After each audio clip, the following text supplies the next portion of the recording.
राधा रानी सरकार की जय, हनुमत लाल की जय, श्री कमला महारानी की जय, श्रीमद् भागवत महापुराण की जय, श्री सद्गुरुदेव भगवान की जय। जय जय श्री राधे श्याम। सभी भक्तों से निवेदन करूंगा, सभी भक्त प्रेम पूर्वक अपने अपने यथास्थान पर विराजमान हो जाएंगे।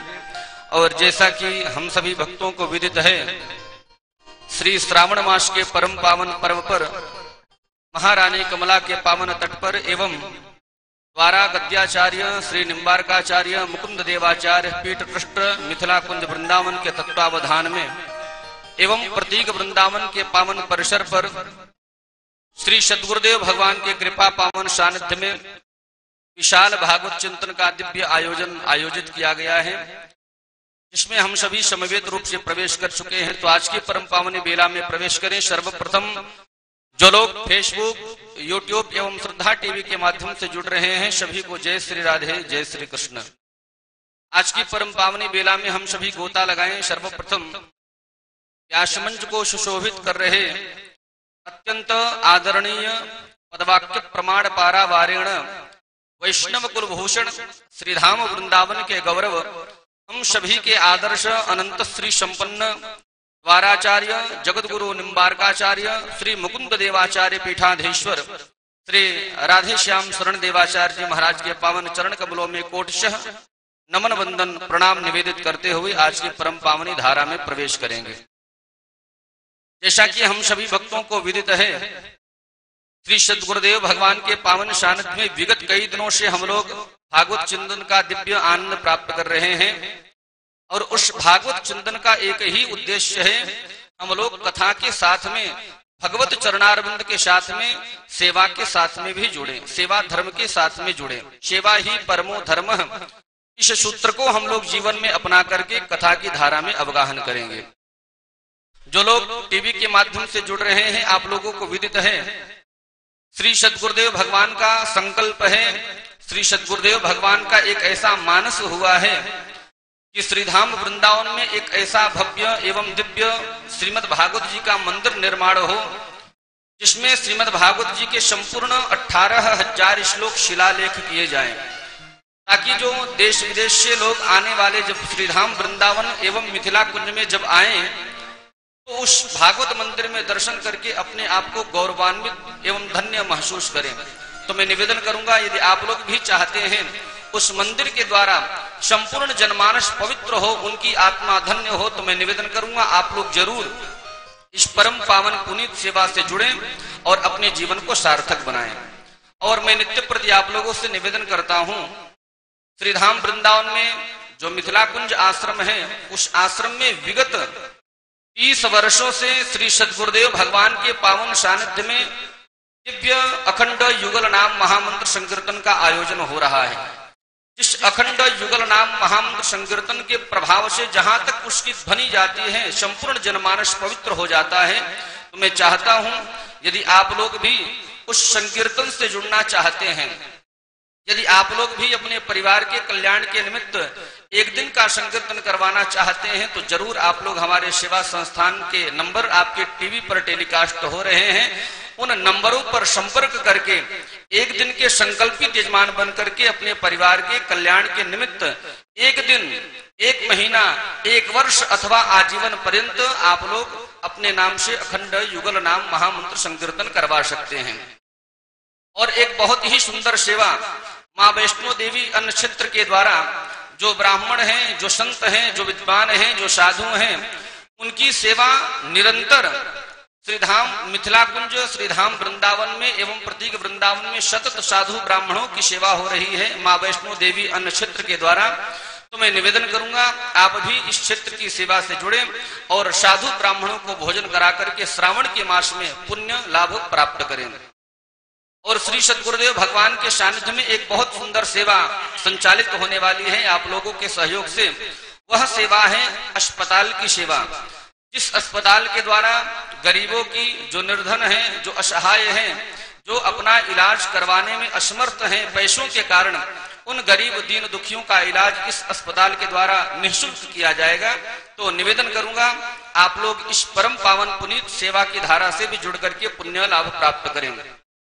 और जैसा कि मैंने आप लोगों को निवेदन किया था, मिथिला कुंज के द्वारा जो गायों के लिए गोचर भूमि ली गई है, उस गोचर भूमि में हरा चारा उत्पाद किया जाता है, जिसके द्वारा संपूर्ण जो क्षेत्रवासी हैं उन अपने गौओं के लिए हरा चारा ले जा करके गायों का भरण पोषण करते हैं। तो मैं निवेदन करूंगा, यदि आप भी गोचर भूमि के लिए एवं गौचारा के लिए अपना सहयोग हमारे संस्थान को प्रदान करना चाहते हैं गौ सेवा के निमित्त, तो आप उसके लिए भी संपर्क कर सकते हैं। और एक बड़ी परम पावन पुनीत सेवा है वृक्षों की सेवा। कंचन पुष्प वाटिका में दिव्य वृक्ष आरोपण किया जा रहा है, जिसके द्वारा हम लोग फल का भी आनंद लेंगे और संपूर्ण जनमानस ऑक्सीजन लेकर के भी धन्य महसूस करेगा। तो मैं निवेदन करूंगा, आप लोग भी यदि चाहते हैं हमारे पितरों के कल्याण के निमित्त, हमारे परिवार के कल्याण के निमित्त उस कंचन पुष्प वाटिका में एक वृक्ष हमारे धन के द्वारा लगाया जाए, तो जरूर आप लोग हमारे सेवा संस्थान से संपर्क करके अपने नाम की घोषणा को करवा सकते हैं। और मैं नित्य प्रति आप लोगों को बताता हुआ आ रहा हूं, आगामी 6 अगस्त से लेकर के 12 अगस्त तक श्री सद्गुरुदेव भगवान के सानिध्य में विशाल संगीत में भागवत की कथा पुनः प्रारंभ होने जा रही है। तो जो भी भक्त उसमें मुख्य यजमान, सह यजमान, उत्सव यजमान अथवा पोथी यजमान बनना चाहते हैं, अपने पितरों के कल्याण के निमित्त आयोजन करवाना चाहते हैं, तो आप लोग जरूर हमारे संस्थान से संपर्क करके अपने यजमान एवं सह यजमान अथवा पोथी यजमान बनने की घोषणा करवा सकते हैं। आइए इन्हीं शब्दों के साथ अपनी वाणी को विराम करता हुआ एक और छोटा सा निवेदन करूंगा। श्रावण के मास में प्रतीक वृंदावन में रामेश्वर महादेव का दिव्य नित्य प्रति अभिषेक आप जैसे महानुभावों के सहयोग से किया जा रहा है। तो मैं निवेदन करूंगा, यदि आप भी अपने परिवार के कल्याण के निमित्त भूत भावन भोलेनाथ का दिव्य महाअभिषेक करवाना चाहते हैं, तो आप हमारे सेवा संस्थान से संपर्क करके अपने नाम की घोषणा को करवा करके आप एक दिन के यजमान बन करके भूत भावन भोलेनाथ का अभिषेक कर सकते हैं। तो मैं निवेदन करूंगा, जो भी भक्त हमारे सेवा संस्थान के प्रकल्पों को मजबूत करना चाहता है, जो भी दान देना चाहता है, आपके टीवी स्क्रीन पर हमारे संस्थान के नंबर टेलीकास्ट हो रहे हैं, उन नंबरों पर संपर्क करके जो भी जानकारी प्राप्त करना हो प्राप्त कीजिए और जो भी दान देना हो दान की घोषणा करवा करके पुण्य लाभ प्राप्त करें। एक छोटा सा निवेदन और रहेगा, जो लोग टीवी के माध्यम से कथा से जुड़ रहे हैं, आपकी टीवी स्क्रीन पर बीच बीच में हमारे संस्थान का एक QR कोड दिखाया जाता है। जब भी आपके टीवी स्क्रीन पर वह QR कोड आए, आप तुरंत अपना मोबाइल फोन निकालें, पेटीएम को खोलें, गूगल पे को खोलें अथवा पे फोन को खोलें, हमारे QR कोड को स्कैन करें और जो भी राशि आप हमारे संस्थान को प्रदान करना चाहते हैं प्रदान करके अपने दान की घोषणा को करवाएं। आइए अब हम सभी भक्त प्रवेश करते हैं व्यास मंच पर मंचासीन श्री सद्गुरुदेव भगवान के पावन सानिध्य में। निवेदन करूंगा, एक बार जोरदार तालियों से श्री सद्गुरुदेव भगवान का स्वागत करेंगे और दोनों हाथों को जोड़ करके निवेदन करेंगे, हे गुरुदेव, आज भागवत चिंतन में हम सभी भक्तों को अवगाहन करा करके हमारे मानव जीवन को धन्य बनाए। श्री सद्गुरुदेव भगवान श्री वृंदावन बिहारी लाल की जय। स्वभावतोपास्त समस्त दोष मशेष कल्याण गुणैक राशि ब्रह्म परम वरेण्यं ध्यायेम कृष्णं कमलेक्षणं हरिं। अंगे तु वामे वृषभानुजामुदा विराजमानां अनुरूप सौभगां सखी सहस्रैः परिसेवितां सदा स्मरेम देवीं सकलिष्ट कामदां। गोविंद जय जय गोपाल जय जय गोविंद जय जय गोपाल जय श्री राधा रमण हरे गोविंद जय जय राधा रमण हरे गोविंद जय जय गोविंद जय जय गोपाल जय जय गोविंद जय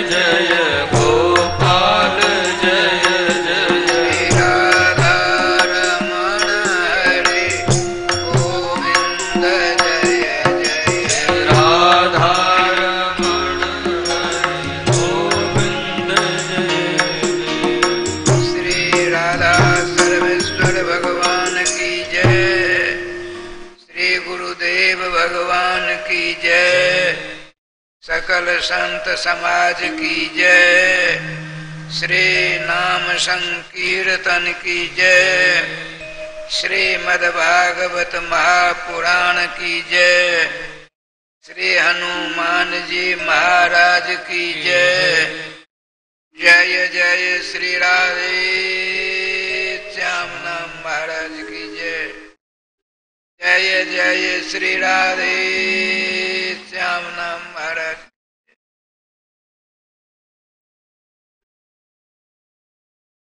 समादरणीय भगवान नामानुरागी श्रोता समाज, हमको आपको तथा सबों को सबसे पहले समस्त युगों के वैष्णवाचार्यों के चरणों की धूलि को अपने मस्तक पर धारण करते हुए, समस्त वैष्णवों के चरण रेणु को अपने शीश पर धारण करते हुए, अपने अपने इष्ट के मंगलमय नाम को अपने गले का हार बनाते हुए श्रीमद् भागवतामृत का रसास्वादन करने का सफल प्रयास हमको करना चाहिए। जय श्री राधे। श्रीमद् भागवत महापुराण में एक बहुत ही विशिष्ट प्रकरण आता है। आपने प्राय वह प्रकरण सुन लिया है, फिर भी मैं उसके ऊपर थोड़ा सा प्रकाश डालना चाहता हूँ। बहुत बड़े वैभव के अधिकारी होते हैं, चाहे वह विद्या प्राप्त कर लें, संपत्ति प्राप्त कर लें, बहुत बड़ी बड़ी पोस्ट प्राप्त कर लें, ऐसा कोई जगत में नहीं है जिसको अहंकार न हो जाए, एक को छोड़कर। एक वो कौन? श्रीमान भरतलाल जी महाराज, चक्रवर्ती सम्राट राजा राजेश्वर, रघुकुल भूषण श्री दशरथ जी के दूसरे नंबर के पुत्र भरत जी महाराज, रघुनाथ जी के चरणों के अनन्य दास। उनको अहंकार की गंध नहीं आती कभी भी, स्वप्नावस्था में भी। अन्यथा बड़े बड़े पदासीन, बड़े बड़े महापुरुषों को, बड़े बड़े देवताओं को राय सामने अहंकार ने नहीं छोड़ा है। भला बताइए, समस्त देवताओं के अधिनायक, देवताओं के राष्ट्रपति इंद्र, भगवान सर्वेश्वर ने जो अपना एक विधान बनाया, उसके ऊपर इतने क्रोधित हो जाते हैं, इतने क्रोधित हो जाते हैं अहंकार के कारण। बाद में उनको नतमस्तक होना ही पड़ता है।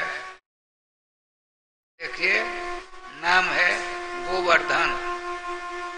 गोवर्धन की उत्पत्ति के विषय में 7 प्रकार के ग्रंथों में हमने पढ़ा है, लेकिन एक सुना देता हूं।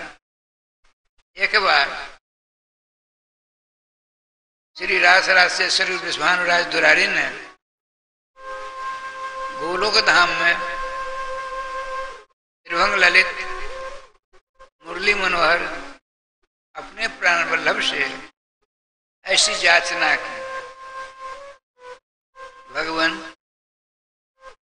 मेरे मन में, हे प्राण वल्लभ, मेरे मन में भक्त सम्राट अकस्मात गिरिराज गोवर्धन की कल्पना जागृत हो गई है, उसकी पूर्ति कर दीजिए।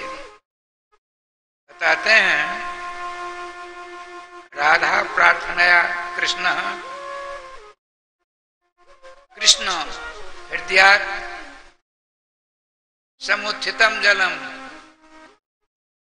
रास भूमौ निपतितम तत् बहुव गिरि भूपम।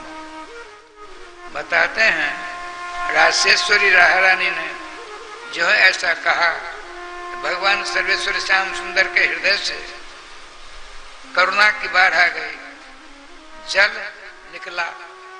वह जल राशि बड़ा अद्भुत रास मंडप पर उसका पतन हुआ, वह जल गिरा देखते ही देखते बड़ा विशाल रूप पर्वताकार हो जाता है। उसका नाम गोवर्धन रखा गया। गोवर्धन जी के विषय में आया है, दूर से ही यदि आपने कहा गोवर्धन, श्री गोवर्धन, श्री गोवर्धन, श्री गोवर्धन, क्या होगा? स्मरण मात्र से आपके अनेक जन्म जन्मांतरों के पाप दूर चले जाते हैं, आप निष्पाप हो जाते हैं। अब देखिए ठाकुर जी कृपा से वर्तमान में संसार में 2 गिरिवर पर्वत समस्त कामनाओं को देने वाले हैं। कौन? एक रामावतार के चित्रकूट में रहने वाले श्री कामदगिरी। कामदगिरी के पास आप जाएंगे, कुछ दिनों तक वहाँ उनके नाम का अनुष्ठान करोगे, आपकी अभिलाषा की पूर्ति कर देते हैं वो। उनका नाम ही कामदगिरी। और यहाँ ब्रज वृंदावन में गिरिराज गोवर्धन, राधेश्याम जी जब वो प्रकट होते हैं उनका अभिषेक होगा। जैसा भी आप लोग रुद्राभिषेक करते हो ना, रुद्राभिषेक, राधे राधे, ठीक इसी प्रकार से भगवान सर्वेश्वर श्याम सुंदर ने सोचा इस पर्वत का, गोवर्धन का अभिषेक होना चाहिए। समस्त त्रिलोकी में सूचना फैल गई, तो गिरिराज गोवर्धन को भेंट देने के लिए, कर देने के लिए सुमेरु पर्वत आते हैं, हिमालय पर्वत आते हैं, मैनाक पर्वत आते हैं, चित्रकूट पर्वत आते हैं, जितने पर्वत हैं सब के सब आते हैं गिरिराज गोवर्धन को भेंट देने के लिए।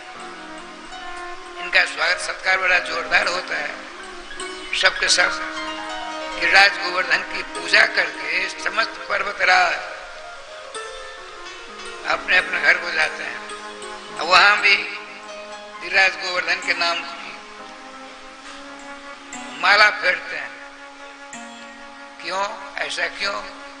तो भगवान श्याम सुंदर स्वयं श्री गिरिराज गोवर्धन का रूप धारण करते हैं। उनके हृदय की करुणा का जो जल वही गिरिराज गोवर्धन के रूप में होते हैं। अब देखिए दक्षिण भारत से एक ब्राह्मण देवता ब्रज प्रदेश में आए, जमुना में स्नान करते हैं। कई दिनों तक ब्रज वृंदावन में निवास किया। जब चलने लगे अपने घर की ओर, गिरिराज गोवर्धन का एक छोटा सा टुकड़ा, गिरिराज में है ना, टुकड़ा लिया हाथ में लेकर चलते। यद्यपि ब्रज से गिरिराज जी को नहीं बाहर ले जाना चाहिए, दोष होता है। उसको तो इनका, उस ब्राह्मण देवता को उसका ज्ञान नहीं था। गिरिराज जी का छोटा सा टुकड़ा हाथ में लिया, दक्षिण भारत की ओर चला, अपने घर की ओर चला। पापा पैया की यात्रा थी, सवारी की व्यवस्था नहीं थी उन दिनों में। ज्यों ही राधेश्याम जी ब्रज 84 कोष की सीमा से बाहर वह निकला, इतने में एक बड़ा विलक्षण रूप धारण करने वाला राक्षस आ गया। उसके 3 पैर थे, 7 सिर थे, 6 आंखें थी। बड़ा विलक्षण रूप था, भयंकर। लाल लाल तपे हुए लाल आग में लोहा का समान उसका शरीर लाल लाल दिख रहा था, शरीर से बदबू निकल रही थी। अब उसने सोचा बहुत दिनों का मैं भूखा हूं, इसको खा करके भूख शांति हो जाएगी। उस राक्षस उस ब्राह्मण देव के ऊपर आक्रमण करना चाहा। डर के मारे क्या करते, हाथ में जो गिरिराज जी का टुकड़ा छोटा सा ऐसा मारा, राधे राधे, स्पर्श होते ही अलौकिक उद्धार कर लिया। उसकी आवाप्रा कांति से 10 दिशाओं प्रकाशित हो गई। गिरिराज जी गोवर्धन का टुकड़ा लगने से अब क्या लीला होती है, उसने आकर ब्राह्मण देवता के चरणों में मस्तक रखा। आप पूजनीय हो, निंदनीय जोन से हमें छुटकारा देने के श्रेय आपको मिला है, बताए हम आप क्या सेवा करें। कहा तुम पहले हो, सैकड़ों ब्राह्मण को काट डाला, सैकड़ों ब्राह्मणियों की इज्जत बर्बाद कर डाली, हमको नहीं करना चाहिए सो सबने काम कर डाले।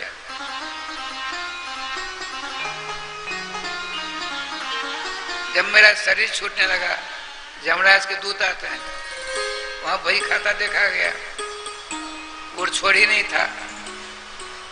इतने हमने पाप की उस गिनती नहीं हो सकती। तो कई कल्पों तक समस्त नरकों का भोग हमको भोगना पड़ा। उसके बाद धर्मराज के हृदय में दया आई। उन्होंने पूछा हमसे, तुम्हारा पाप अभी शेष है, क्या चाहते बता दो। मैंने कहा महाराज आप ही बताए वो क्या करना चाहिए, तुम मांगो, क्या मांगते हो। हमको आप उचित दंड दें। तुम उचित दंड के भी अधिकारी नहीं हो, तुमने अत्यंत निंदनीय शास्त्र विरुद्ध कार्य किए, बहुत पापों का तुमने भोग किया है, बहुत अभी बाकी है, चले जाओ। एक जंगल में हमको जाने के लिए देखो ऐसा रूप दे दिया। मैं भूखा उस जंगल में गया जहाँ खाने पीने की व्यवस्था नहीं थी। पेड़ का छाल मैं अपने दांतों से निकाल कर खाता था। भूख के मारे सदा हमारे पेट में आग जलती थी। मैंने चक्कर काटता काटता ब्रज वृंदावन में आया। जो जमुना जी में गया, जमुना की अधिष्ठात्री देवी ने हमको मार मार कर ब्रज से बाहर कर दिया। अब मैं चक्कर काट रहा हूं, लेकिन आपने मेरा उद्धार कर दिया। अब मैंने तो कुछ नहीं किया। तो आपने फिर ब्राह्मण देवता ने गिरिराज को टुकड़ा लिया। मैंने इस पत्थर से तुमको मारा है, ये पत्थर साधारण नहीं है, आप नहीं जानते हो। आप दक्षिण भारत से ब्रज की यात्रा में आए थे, गिरिराज जी की आपने परिक्रमा की, उसी गिरिराज जी का एक टुकड़ा है जिसका स्पर्श प्राप्त करके सारे पाप हमारे समाप्त हो गए। मैं दिव्य रूप धारण करके दिव्य लोक जा रहा हूँ, स्वर्ग आदि लोगों की यात्रा करने के लिए। अब इसको अब पूरा विश्वास हुआ। घर जाना छोड़ दिया ब्राह्मण देवता ने और श्री गिरिराज जी की तलेटी में रह करके भजन पूजन करके मधुकरी खाकर अपने जीवन को ब्रजमयी राज कर दिया। कहने का तात्पर्य गिरिराज गोवर्धन बड़े विलक्षण हिसाब किताब है। आप में से जिस किसी को मैं अपनी बात बताता हूं,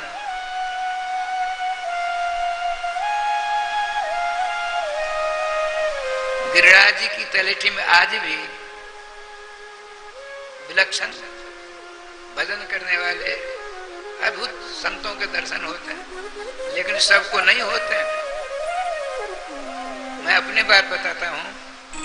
मैं श्री विद्यालय में पढ़ रहा था, अकस्मात रात को वैराग्य जागृत हो गया। पढ़कर क्या होगा, इसको कहते क्षणिक वैराग्य। 12 बजे रात को चला, बरसाना जाऊंगा।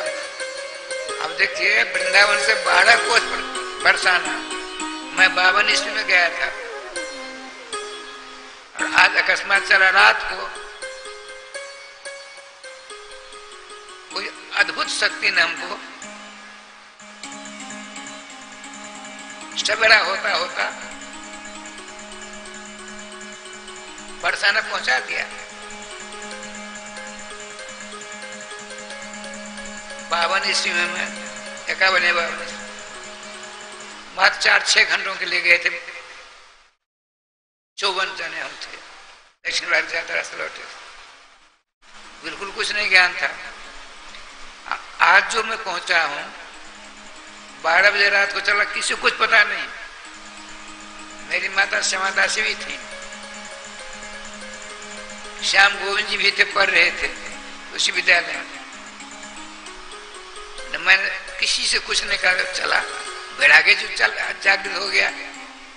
राजा ने अपनी गोदी में बुला लिया। वहां एक भानोखर देखा होगा आप लोगों ने, एक चतुर्भुजी स्थान निवार संभलाय अपने द्वारा कहे। श्री राधा कृष्णदास जी उन दिनों वहां के महंत थे, संत सेवा होती थी। बरसाने में सबसे ज्यादा संतों की सेवा उसी स्थान हुआ करती, बिल्कुल भानोखर के तट पर। लेकिन वहां भोजन करने नहीं जाता। ये ब्रह्मगांती धोती, एक साफ लंगोटी, माला जोड़ी, बस। बैराग जो चढ़ गया था, आसन वासन थोड़े कुछ नहीं, चकाचक धोती सूखने को दिया, सूख गई, स्नान किया, धोती पहनी, लंगोटी की साफी सूख रही है, जब सूख गए लंगोटी पहनी, माला जो यही है, रज के चंदन लगा लिया, रज के बिंदु, सब कुछ चकाचक। भूख लगी, ब्रजवासियों घर चले गए, जाति कौन हमको पता नहीं। बड़ा स्वागत राजश्याम जी, ब्रजवासियों जैसा हृदय कहीं ब्रह्मांड में नहीं होगा। मैंने पूरे ब्रह्मांड का भ्रमण नहीं किया, भारत में थोड़े प्रांतों को किया, लेकिन ब्रजवासियों जैसा हृदय असंभव है। हमको 33 ईस्वी का जन्म, 59 ईस्वी की बात है।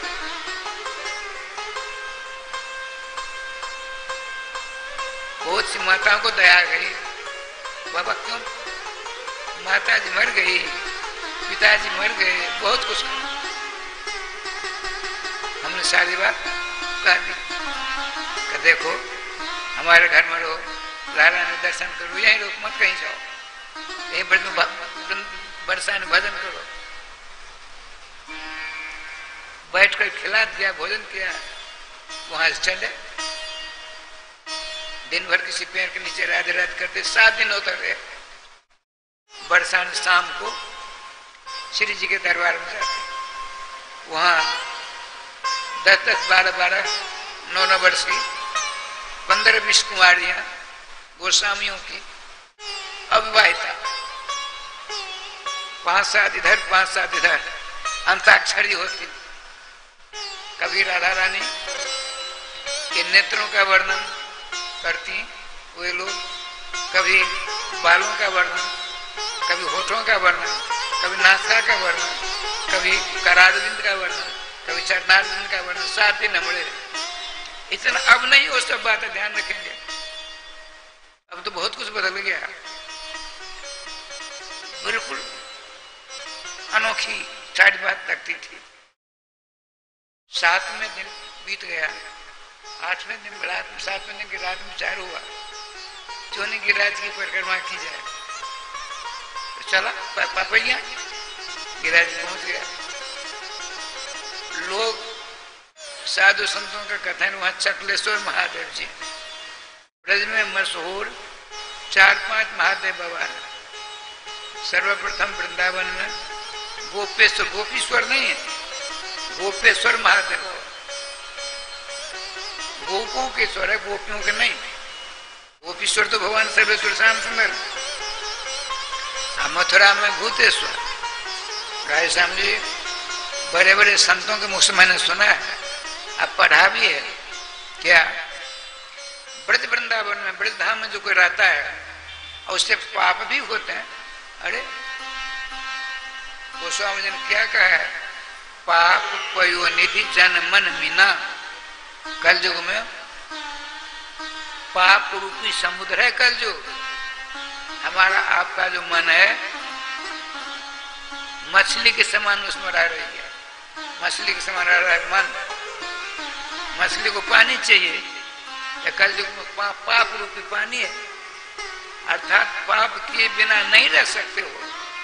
मनसा वाचा कर्मणा, ब्रज में यदि पाप बन जाते हमसे आपसे किसी से ब्रज में रहते हुए, शरीर छूट गया तो जमराज क्या नहीं जाना होगा।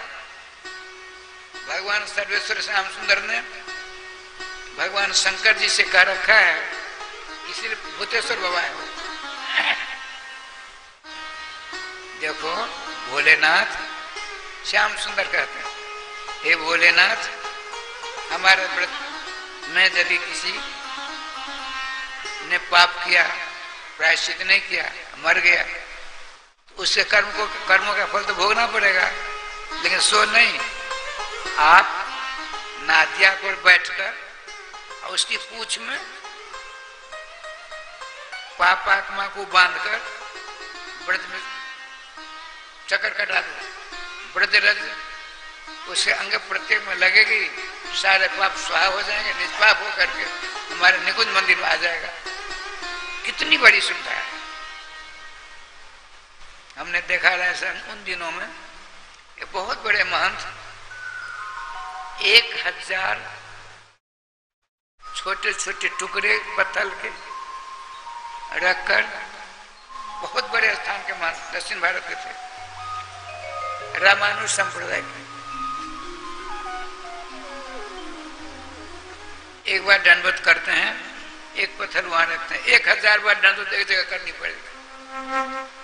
7 कोस की राधे राधे। अब भला बताइए, एक जन्म संभव है? मैंने निवेदन किया, हे महात्मा, आपने ऐसा हट क्यों किया? बैठकर बात बुलाया, देखो तुम बाबा जी हो कि बाबूजी बनोगे, आपका आशीर्वाद रहेगा तो बाबा जी रहूंगा। और पास बुला लिया बड़ा प्यार से, प्रेम से, कहा देखो मैं रामानंदी हूँ, रामानुजी हूँ, लेकिन ब्रजरज की इतनी महत्ता है, हमने पढ़ा, विद्वान थे। अब ब्रज का वास कैसे हो? बहुत बड़े मठ का मठाधीश्वर मैं हूँ। मैंने सोचा ऐसा संकल्प करो ब्रज से बाहर ही होना पड़े। लगभग 50-52 वर्ष की अवस्था उनकी थी। 1000 बार एक जगह दंडवत करेंगे। हमने इसीलिए ऐसा संकल्प लिया, राधे श्याम जी, ये परिक्रमा लगाता मैं यही राधे राधे हो जाऊं, ब्रज बिहारी सर्वेश्वर श्याम सुंदर का असीम अनुग्रह मेरे ऊपर हो जाएगा। देखिए गिरिराज गोवर्धन की बड़ी राधे राधे। मैंने दंडवती, देखिए राधे राधे, अकेले 7 दिनों तक दंडवती परिक्रमा की। एक दिन मिल गए हमारे गुरु जी महाराज के छोटे गुरु भाई बाबा श्याम सुंदर दास जी महाराज, बड़े भजनानंद संत थे, मध्य प्रदेश के थे, और विवाहित बाल ब्रह्मचारी थे, बूढ़े थे। मुझको दंडवती परिक्रमा लगाते हुए खड़े हो गए।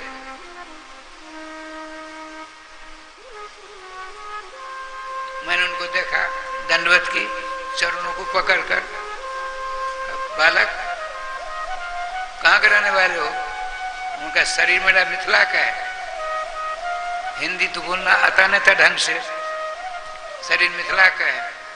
और टोपी कुंज हमारे गुरु जी महाराज का गुरुद्वारा टोपी कुंज है, और वही मिथिला के ही हैं।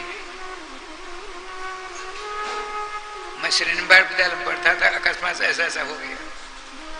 ऐसा बात्सल उनके हृदय में उमड़ा, चलो हमारी कुटिया पर ले गए। खाक चौक है गिरिराज गोवर्धन में, खाक चौक स्थान, वहां ले गए। गर्मियों का समय था, भजनानंदी संत थे हुए, परिक्रमा करके आया, वहीं रहा। चलो प्रसाद सेवन करने। कहाँ ले गए? साक्षात भागवत स्वरूप पंडित राजा राजेश्वर स्वनाम धन जगन मंगलकारी श्री श्री पंडित गया प्रसाद जी महाराज। वो राजा श्याम जी मात्र 1.5 घंटा सोते थे, खूब नाम लेते थे, भागवत सब कंठ, बोलते नहीं थे। रात को नींद आने लगती, उन्होंने 1 से 8 पत्थर के टुकड़े रख रखे थे, सामने गिरिराज गोवर्धन दर्शन हो रहे हैं, लक्ष्मी नारायण जी का मंदिर है वहां, उसी में रहते। 100 लंबी दंडवत कर दी, 100 बार, नींद चली गई, भजन करने लगे। वो स्वयं 24 घंटों के अंदर मुंह खेड़ी उसको भिगो करके लेते थे, 150-200 ग्राम बस। इधर 20-25 संतों की सेवा होती थी, जिसमें हमारे काका गुरु जी भी थे, उनके साथ मैं भी आ जाएगा। आप भी बैठे हैं, उसी पंक्ति में हम लोग बैठे हैं। उनके बगल में हमारे चाचा गुरु जी, उनके बगल में मैं। विभिन्न प्रकार के भोजन, कई प्रकार के बता, नई नई चीजें, और स्वयं बस मुंह। 4 दिनों तक वहां उनके साथ में रहना पड़ा। दंडवत परिक्रमा समाप्त होती चकलेश्वर महादेव पर। मैं बता रहा था, गोवर्धन वृंदावन में गोपेश्वर महादेव बाबा, मथुरा में भूतेश्वर महादेव बाबा, गिरिराज में चकलेश्वर महादेव बाबा, कामवन में कामेश्वर महादेव बाबा, और राजस्थान में एक तरौली गांव है, तरौली, वहां कुंड है, अब बूढ़े बाबा का मंदिर है। बूढ़े बाबा माने शंकर बाबा। वहां प्रसिद्धि है, कितनी भी खुजली क्यों नहीं हो जाए, आप बृहस्पतिवार दिन वहां जाकर स्नान कर लो, खुजली दूर हो जाएगी। हम 151 हम लोग विद्यार्थी थे, छात्र। एक दिन हमारे गुरु महाराज, गुरु भाई व्यवस्थापक थे श्री श्री माधुरता जी महाराज, अलीवादर कुटी वाले। सभी विद्यार्थियों ने अध्यापकों से निवेदन किया, अध्यापकों ने बाबा के पास प्रस्ताव रखा, ठीक है चलो। वहां से 6-7 12-13 किलोमीटर सब पापा पे आगे, और सवारी से भोजन रसक व्यवस्था की वही। सबों ने स्नान किया, बूढ़े बाबा का दर्शन किया, दर्शनीय स्थान। और देखो, नंदगांव में एक बाबा है, नंदीश्वर महादेव। वो कहाँ है? जहां श्रीमती जसोदा जी अपने लाला को स्नान कराती और आपके शरीर का शरीरोदक जैसे चरणोदक होता है, आपके शरीर का प्रक्षालन करके जल निकलता है जिस मोड़ी में होकर के, वहां विराजमान श्री नंदीश्वर बाबा, उनके भी दर्शन होते हैं। ठाकुर जी की कृपा से चक्रेश्वर महाराज हमारी समाप्त दंडवती परिक्रमा की समाप्ति 7वें दिन हमारी हुई। इतने में हमसे थोड़ी ज्यादा अवस्था के गौड़िया संप्रदाय के महात्मा है, मैं दंडवती लगा करके चक्रेश्वर महादेव खड़ा हुआ, बाबा ने दंडवत की। बाबा दंडवत। बाबा, हम आपसे मदद मांगने के लिए आए। मैंने सोचा रुपया पैसा मांगेंगे, हम तो अपने फकीर आनंद बाबा, हमारे पास कुछ नहीं। मन में सोचा, उनका मेरे पास तो एक माला झोली है, ये धोती साफ नंगोटी और कुछ नहीं। पर नहीं, मैं जानता हूं,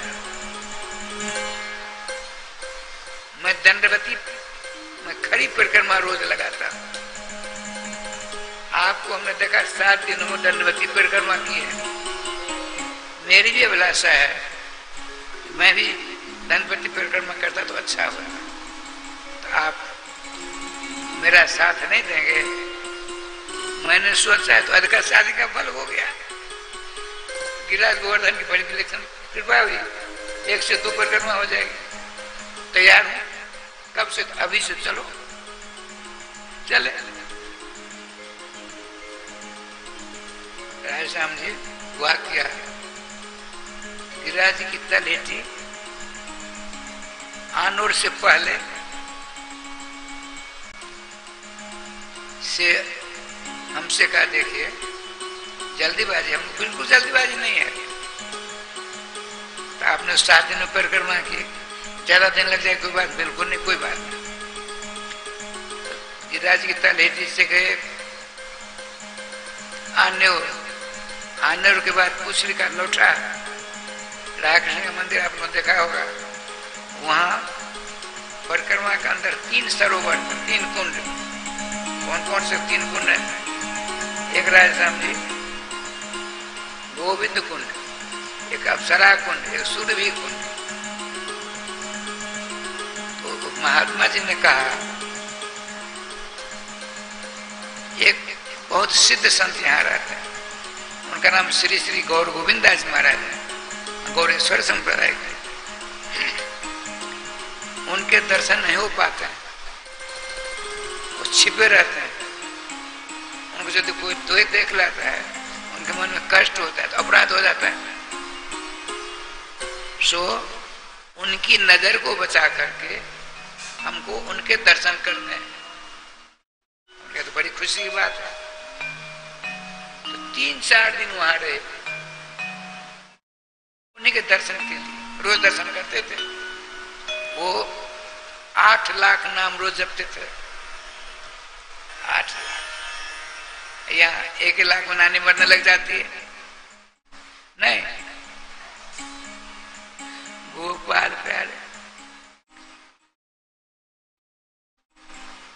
16 माला का जाप करने से 25,000, 32 माला का जाप करने से 50,000, 48 माला का जाप करने से 75,000, 64 माला का जाप करने से 1 लाख, 8 लाख रोज जपते थे।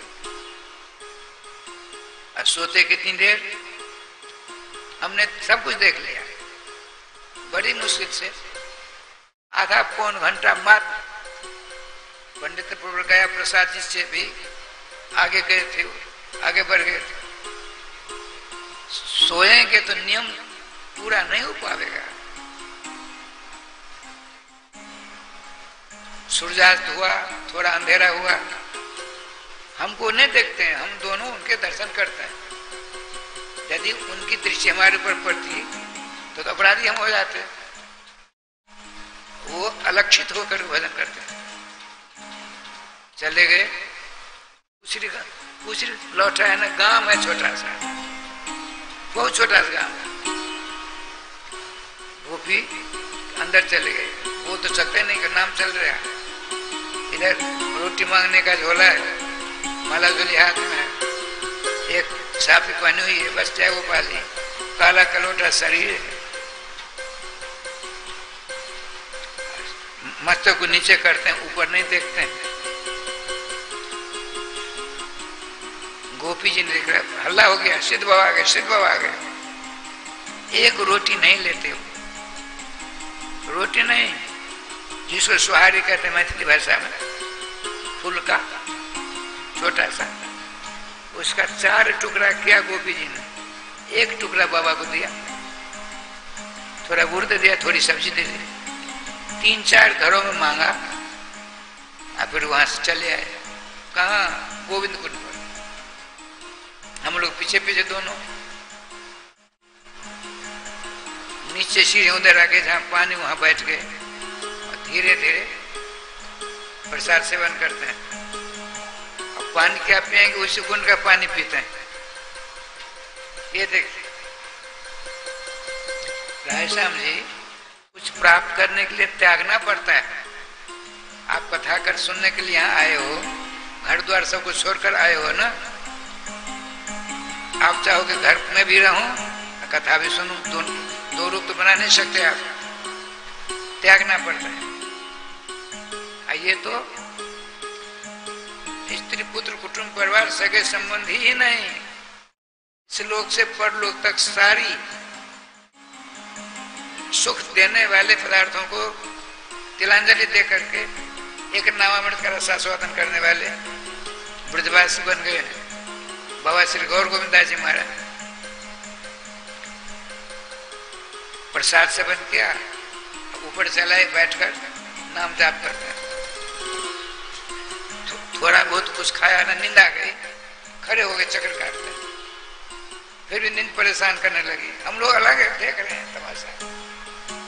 उनकी छोटी सी कुटिया थी, एक वहां पेड़ था, बेल का पेड़ था, उसमें अपने रस्सी बांध रखी थी पतली। वहां खड़े हो गए, अपनी चोटी को उस रस्सी से बांध दिया, खड़े हैं, नाम जाप चल रहा है। देखिए ये है त्याग की पराकाष्ठा। मैथिली भाषा में परिभाषा सुर मुरमुर दोनों नहीं हो सकते हैं, होंगे। आप सुख भी चाहोगे और परम पद को प्राप्त करना चाहोगे। ठाकुर जी का विधान, चोटी बंद गई, खड़े हैं, नाम चल रहा है। नाम जपते जपते नींद आ गई, नींद तो आवेगी, लेकिन सतर्कता हटी, दुर्घटना घटी। जो ही बेल के पेड़ से नींद रस्सी के कारण, रस्सी के द्वारा, चोटी के द्वारा आपकी आंखों में आई, आप ऐसा हुआ, चोटी तन गई, नींद भग गई, नाम चालू है। ऐसा यह हम कथा सुनते सुनते थोड़ी देर सो लेते हैं, कैसे काम चलेगा? राधे राधे राधे राधे। सावधान माता हो, कुछ भी करो छूट है, कुछ भी खाओ पियो छूट है। जैसे इन वस्तुओं के लिए छूट है, उससे ज्यादा छूट है हर सांस पर नाम लेना। हर सांस पर नाम लेने के बाद तो भूल गई, और नाना प्रकार क्या कलापों में अपने मन को अनुरोध कर देना, ये याद रह गया। कितनी बड़ी करारी हार होगी, बहुत बड़ी मार लगेगी। ऐसी मार लगेगी, अभी जो हम दुबले पतले दिख रहे हैं, मार खाते खाते इतने मोटे तगड़े हो जाएंगे, गोविंदाय नमो नमो हो जाएंगे। इसीलिए जिस काम करने के लिए आप आए हो उसको भूलो मत। ये खाना पीना, लड़के बच्चे पैदा करना, नौकरी चाकरी, इधर उधर सारी बातें, ये तो उपलक्षण है। उपलक्षण किसको कहते हैं? स्वबोध करते स्वतर बोध करते उपलक्षणम। देखिए एक विद्यार्थी है, पाठशाला में पढ़ करके अपने घर जा रहा है। रास्ते में धान की खेती, गेहूं की खेती हो रही, वो बीच में होकर जा रहा है। जैसे हम लोग परिक्रमा में गेहूं और सरसों, बड़ी बड़ी सरसों नहीं थी, सरसों पे उसमें होकर जा रहे थे। उस पेड़ को पकड़ना तो अपना इष्ट नहीं था, पकड़ लेते थे, कभी कभी हमने किया, लेकिन परिक्रमा में आकर अपने गंतव्य स्थान पर जाना तो इष्ट है ना। इसी प्रकार से उस विद्यार्थी को पाठशाला से घर जाना अनिवार्य है। रास्ते में क्या करता है? तो धान की बाल को, गेहूं की बाल को, शीश को पकड़ लेता है। तो गेहूं और धान की बाल को पकड़ना इष्ट नहीं है। मुख्य काम क्या? उसको घर जाना। ठीक इसी प्रकार से हमको, आपको, सबको जिस काम करने के लिए आए हैं, राधे राधे, सावधान, आँख खोलो।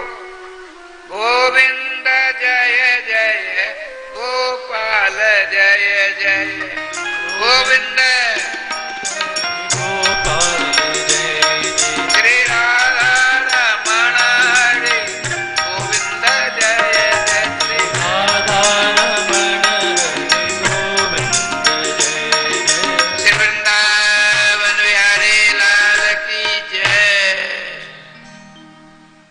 सावधान, आप आए हैं इसी शरीर से अपने इष्ट भगवान श्याम सुंदर को प्राप्त करने के लिए।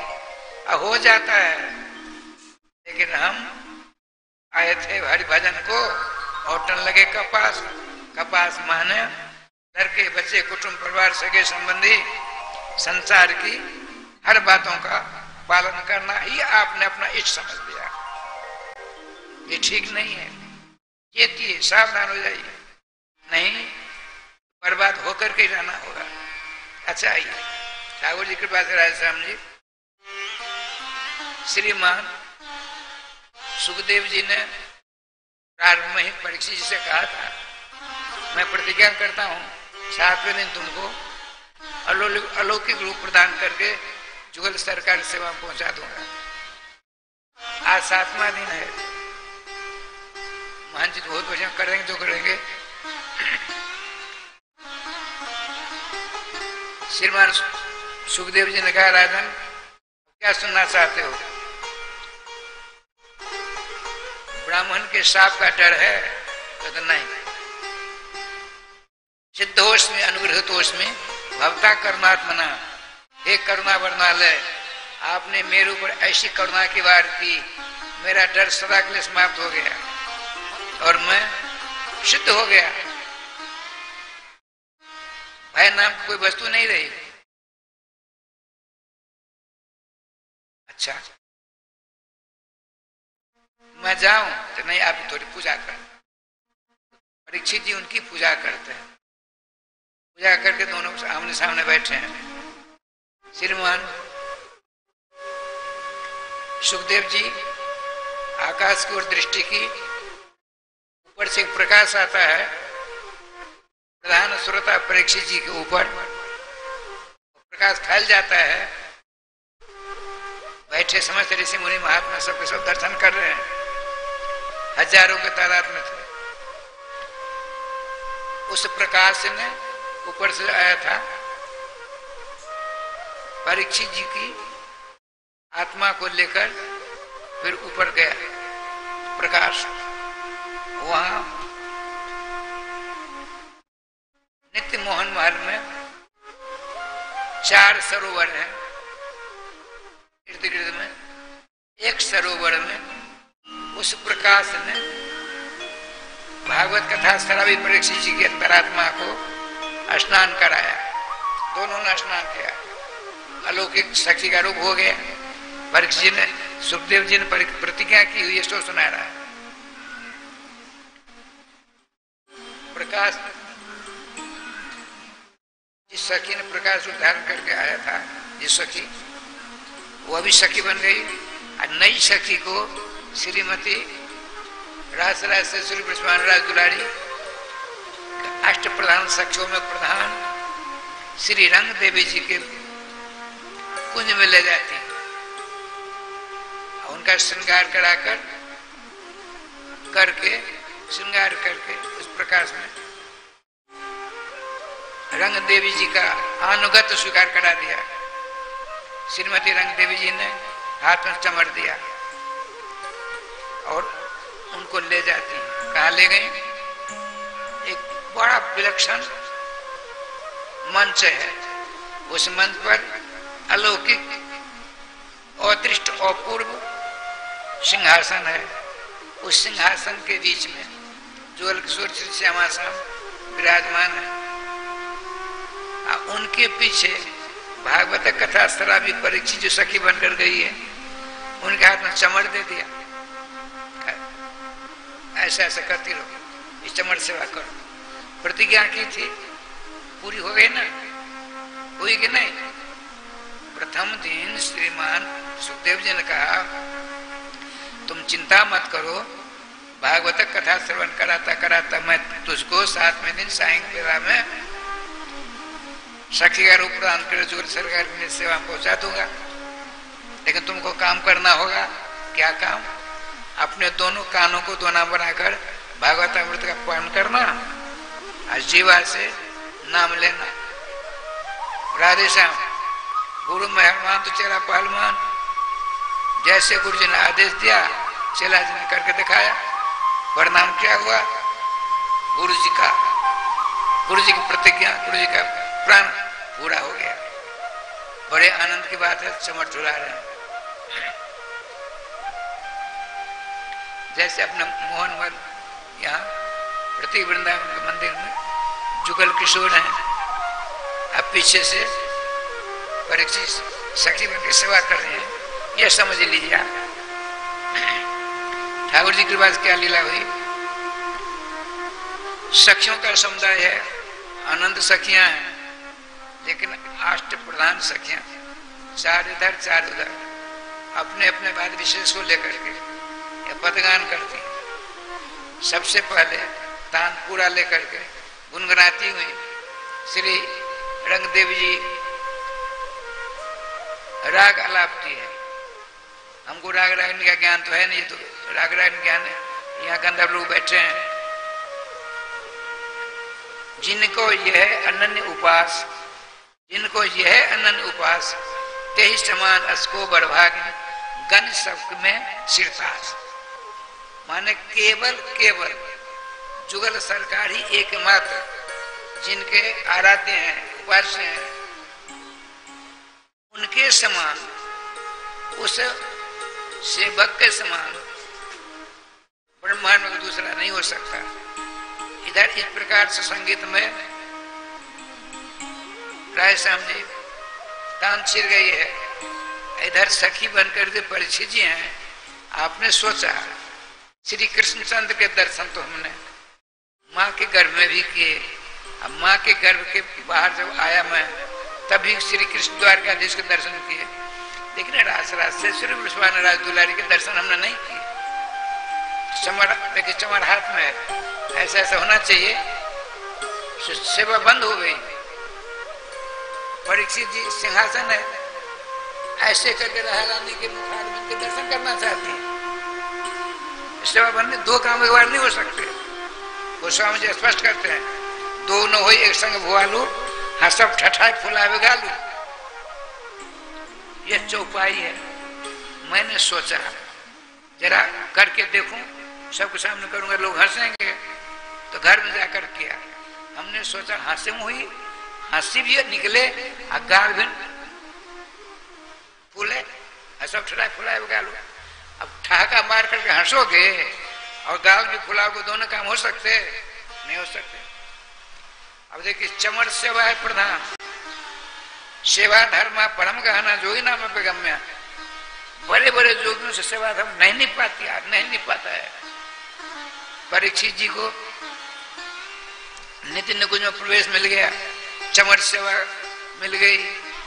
अब राधा रानी के मुखचंद्र की चंद्रिका के दर्शन करने की ऐसी अभिलाषा हुई कि सेवा में खलल आ गई। जो ही सेवा रुकी, राग रागनी में खलल पड़ गई, विघ्न आ गया। समझ गई श्रीमती रंग देवी जी महाराज तानपुरा रखते हैं, बड़ी तेजी से आते हैं, राधा रानी के दर्शन करना चाहते हैं। कमर सेवा रुकी हुई है, झट पकड़ के हाथ यूं कर दिया और प्यार का चाटा मार दिया। अरे बाबरी, तू बड़ी भाग्यवती है, जुगल सरकार की नित्य सेवा में तेरा प्रवेश हो गया, अच्छा मर्द सेवा का भाव काम भी मिला तुमको। ये क्या करती हो, दर्शन पीछे करना। राय सामने सचेत हो जाते हैं। परीक्षित सखी जी सचेत हो गई, बड़ी प्यार से चमर सेवा चली। रंग देवी जी बैठ गई हैं, तानपुरा संभालती हैं। इतने श्री किशोरी मणि ने कहा, राधा रानी ने कहा, रंग देवी जी मैंने सुना है मर्त्यलोक से श्रीमद् भागवत महापुराण की रसमयी कथा का सेवन करके अपने निकुंज मंदिर में मोहन वहन में कोई आया है, जीवात्मा, अब अलौकिक सखी का रूप धारण किया है, उसको लाते हमारे सामने ताकि मैं देखती वो ठेकनी है, बौनी है कि लंबी है कि मोटी है कि दुबली है, कैसी गोरी है कि काली है, जरा मेरे सामने लाकर तो खड़ा करो। रंग देवी जी गई, दूसरी सखी को चमड़ सेवा दिया। अब परीक्षित जी जो सखी बन गई हैं, उनके सामने लाकर राधे राधे कर दिया। श्री राधा ने कहा, सखी तुझको देखने के लिए मेरा मन तरस रहा था, यहीं बैठ जा। सभी सखियों के आगे जुगल सरकार और इस सखी के बीच में कोई अंतराय नहीं, कोई विघ्न वाला नहीं। निर्णय में दृष्टि से राज से स्वरूप राज दुरारी श्री कृष्ण प्राण वल्लभा श्यामाजू के मांगलिक दर्शन करके फूले नहीं समाते। इतने में क्या लीला हुई सो देखिए। लीला सुख नाम के जो राशेश्वर रानी के करार में विराजमान, वो लीला सुखदेव बन करके इनको कथा सुनाई थी। वही लीला सुख पक्षी बन करके, तोता बनकर उस निकुंज मंदिर के मोहन महल में राजेश्वरी राधा रानी के बाएं हाथ में विराजमान। अपने गुरु को आए हो देखकर सखी रूपा जो परीक्षित उठकर स्वाद करना चाहते हैं। आपने सांकेतिक सब सावधान है, ये सब नहीं होता है। तू बड़ी भाग्यशाली है, राजेश्वरी राधा रानी की नेत्र दृष्टि के सामने विराजमान आने के टाइप देखिए। यदि हम और आप भी, ये राय श्याम जी त्रेता की बात नहीं है, द्वापर की बात नहीं है, सतयुग की बात नहीं है, कलयुग की बात है। कलयुग आ चुका था, तब श्रीमान सुखदेव जी ने परीक्षित जी को कथा सुनाई थी, सबको विदित है। तो जब श्रीमान परीक्षित जी को ऐसा सुंदर अवसर प्राप्त हो सकता है भागवत जी की कृपा से, क्या आपको हमको नहीं मिल सकता? लेकिन दुर्भाग्य हमारा है, जिस प्रकार से परीक्षित जी महाराज ने बड़े आनंद विभोर होकर के अपने दोनों कानों को दोना बनाकर भागवतामृत का पान किया, अपने जीवा से भागवत प्रतिपाद्य जुगल किशोर के मंगल नाम अमृत का रसास्वादन किया, वैसा यदि हम भी करेंगे ठीक परीक्षित जी के समान हमारी भी स्थिति हो जाएगी। तो कहने का तात्पर्य, आइए अब हम दोबारा राधे राधे करें। इसके बाद मेरे बाद श्रीमान किशोरी शरण जी आएंगे संगीत में चकाचक। मैं भी सुन, कल कौन सा चैनल है? सरदार चैनल कल हमारे यहाँ लगा है। हमने यहाँ जाकर के आप लोग कर रहे थे, मैंने देखा बड़ा आनंद आया भी है। आज जाकर राधे राधे करूंगा, लेकिन हम तो जानते नहीं कहाँ से बड़ा था हमारे राधिका शरण जी, राघव जी सब व्यवस्था कर दे, वो जानकार हम अनजान। श्री वृंदावन बिहारी लाल की जय। दो बार नाम ले लीजिए। श्री वृंदावन बिहारी लाल की जय। श्री गुरुदेव भगवान की जय। सकल संत समाज की जय। श्री नाम संकीर्तन की जय। श्री हनुमान जी महाराज की जय। जय जय श्री राधे श्याम नाम महाराज की जय। जय जय श्री राधे श्याम नाम महाराज की जय।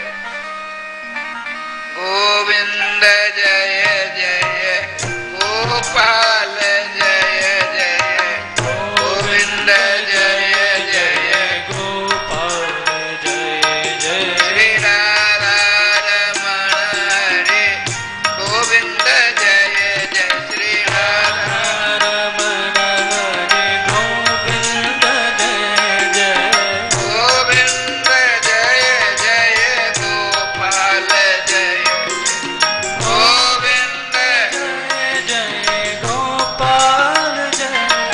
श्री राधा रमण हरे गोविंद जय जय राधा रमण हरे गोविंद जय जय। श्री वृंदावन बिहारी लाल की जय। श्री सद्गुरुदेव भगवान की जय।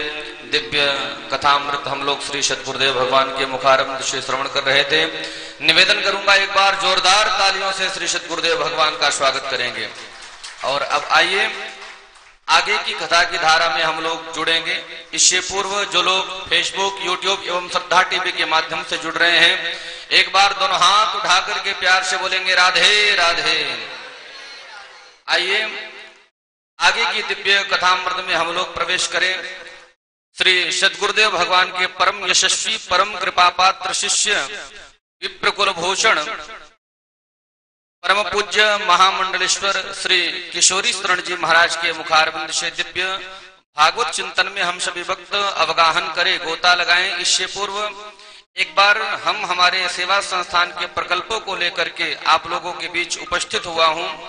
जो लोग फेसबुक, यूट्यूब एवं श्रद्धा चैनल के माध्यम से जुड़ रहे हैं, हमारे सेवा संस्थान के प्रकल्पों को बहुत ही ध्यान से श्रवण करेंगे। उसके बाद हम लोग पूज्य महाराज श्री के सानिध्य में दिव्य कथामृत का आनंद लेंगे। जैसा कि हम सभी भक्तों को विदित है, श्री सद्गुरुदेव भगवान के सत्संकल्प स्वरूप श्री धाम वृंदावन में जो मंदिर निर्माण होने जा रहा है, यदि उस मंदिर की सेवा से आप लोग जुड़ना चाहते हैं तो एक ईंट की सेवा मात्र 1100 रुपए, एक श्लोक की संपूर्ण सेवा मात्र 5100 रुपए, 2 श्लोक की सेवा 11,000 रुपए और 5 श्लोक की सेवा 25,000 रुपए। तो भागवत मंदिर की सेवाओं से जुड़ करके पुण्य लाभ प्राप्त करें। और जो मिथिला कुंज वृंदावन में अखंड युगल नाम महामंत्र संकीर्तन चल रहा है, यदि एक दिन का संकीर्तन आप लोग अपने नाम से करवाना चाहते हैं तो मात्र 1500 रुपए, एक महीने की सहयोग राशि 15,000 रुपए। और यदि आप लोग चाहते हैं हमारे नाम से परिवार की सुख समृद्धि के लिए अखंड युगल नाम महामंत्र संकीर्तन होता ही रहे, तो इसके लिए आपको मात्र 21,000 रुपए हमारे सेवा संस्थान को प्रदान करना पड़ेगा। और आप इस प्रकार से हमारे अखंड युगल नाम महामंत्र संकीर्तन के आजीवन सदस्य बन जाएंगे, जो कि प्रमाण पत्र हमारे सेवा संस्थान के द्वारा आप लोगों को दिया जाएगा। तो इस पुनीत सेवा से भी जुड़ करके पुण्य लाभ प्राप्त करें। और माँ वैष्णो देवी अन्न क्षेत्र, जिसके द्वारा ब्राह्मणों का, संतों का, साधुओं की नित्य प्रति सेवा मिथिला कुंज एवं प्रतीक वृंदावन में हो रही है, तो निवेदन करूंगा माँ वैष्णो देवी अन्न क्षेत्र की सेवा से भी जुड़ करके एक दिन की संपूर्ण सेवा मात्र 3100 रुपए, 3000 रुपए दे करके आप लोग अपने नाम से करवा सकते हैं। तो इस सेवा से भी जुड़ करके आप लोग पुण्य लाभ प्राप्त करें। यदि आप लोग चाहते हैं एक संतों का अथवा 5 संतों का भोजन कराना, तो 5 संतों के भोजन की दक्षिणा मात्र 500 रुपए, 11 संतों की भोजन की दक्षिणा 1100 रुपए। तो जो भी भक्त साधु संतों के भोजन के निमित्त सहयोग करना चाहता है, श्रावण का महीना है, दान देना चाहता है, तो आपकी टीवी स्क्रीन पर हमारे संस्थान के नंबर टेलीकास्ट हो रहे हैं। उन नंबरों पर संपर्क करके आप अपने दान की घोषणा को करवा सकते हैं। गोचर भूमि के लिए और कंचन पुष्प वाटिका में जो वृक्ष लगाए जाएंगे, एक वृक्ष की सेवा मात्र 500 रुपए है। तो जो भी भक्त आपके टीवी स्क्रीन पर हमारे सेवा संस्थान के संपूर्ण प्रकल्प पट्टी के रूप में टेलीकास्ट हो रहे हैं, तो जो भी सेवा आपको अच्छी लगती है उस पुनीत सेवा से जुड़ करके आप लोग पुण्य लाभ प्राप्त करेंगे। और जो QR कोड बीच-बीच में आप लोगों को दिखाया जाता है, उस QR कोड को भी स्कैन करके आप हमारे संस्थान को अपना दान प्रदान कर सकते हैं। तो आइए अब निवेदन करेंगे व्यासमंच परमंचासीन पूज्य महाराज श्री के पावन चरण कमलों में सर्वप्रथम एक बार जोरदार तालियों से पूज्य महाराज श्री का स्वागत करेंगे और दोनों हाथों को जोड़ करके निवेदन करेंगे, हे पूज्य व्यास जी महाराज, आगे की कथा रस धारा में हम सभी भक्तों को अवगाहन करा करके हमारे मानव जीवन को धन्य बनाएं। परम पूज्य व्यास जी महाराज। श्री वृंदावन बिहारी लाल की जय।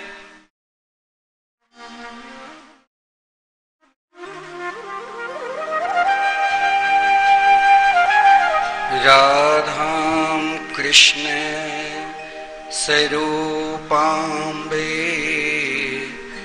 कृष्णं राधा स्वरूपिणं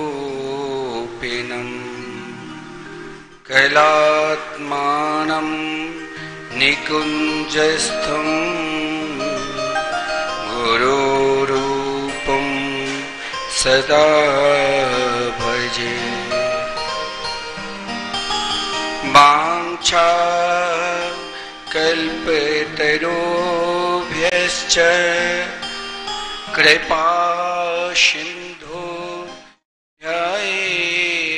च पतितानां पावनेभ्यो वैष्णवेभ्यो नमो नमः। आइए हम सब मिलकर भगवत नाम का आनंद ले, फिर प्रवचन का लाभ लेंगे।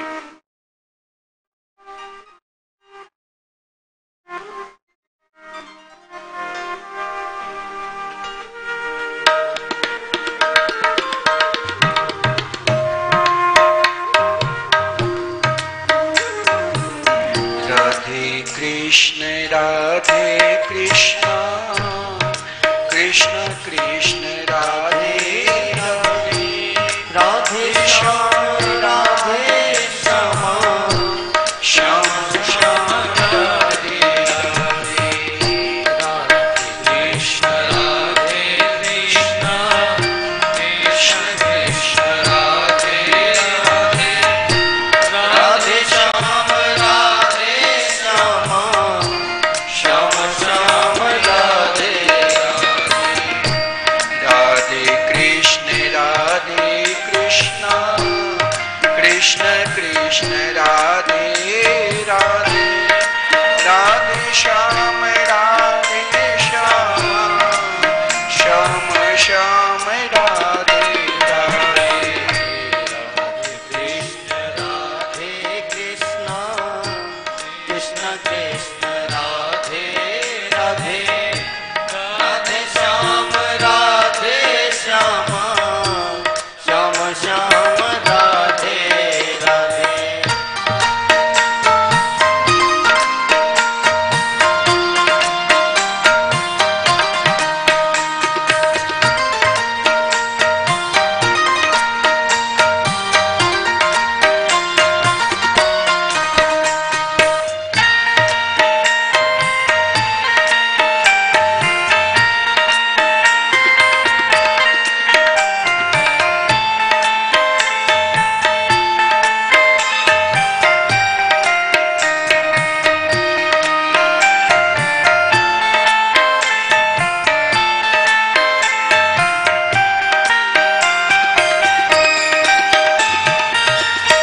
राधे कृष्ण कृष्ण कृष्ण राधे राधे, राधे श्याम राधे श्याम, श्याम श्याम राधे राधे, राधे कृष्ण कृष्ण, कृष्ण कृष्ण राधे राधे, राधे श्याम राधे श्याम, श्याम श्याम राधे राधे, राधे कृष्ण कृष्ण, कृष्ण कृष्ण राधे राधे, राधे श्याम राधे श्याम, श्याम श्याम राधे राधे, राधे कृष्ण कृष्ण, कृष्ण कृष्ण राधे राधे, राधे श्याम राधे श्याम, श्याम श्याम राधे राधे। सब ताली सेवा करते रहिए और पुकारते रहिए।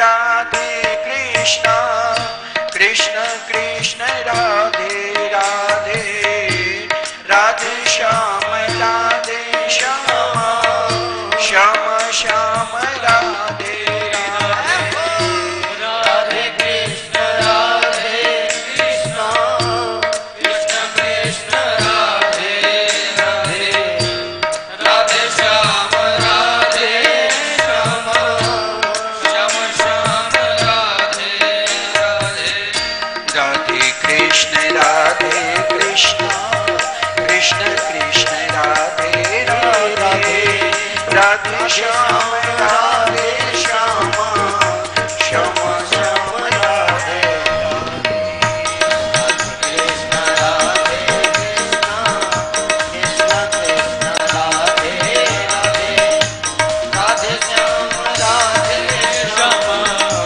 श्याम श्याम राधे राधे, राधे कृष्ण कृष्ण, कृष्ण कृष्ण राधे राधे,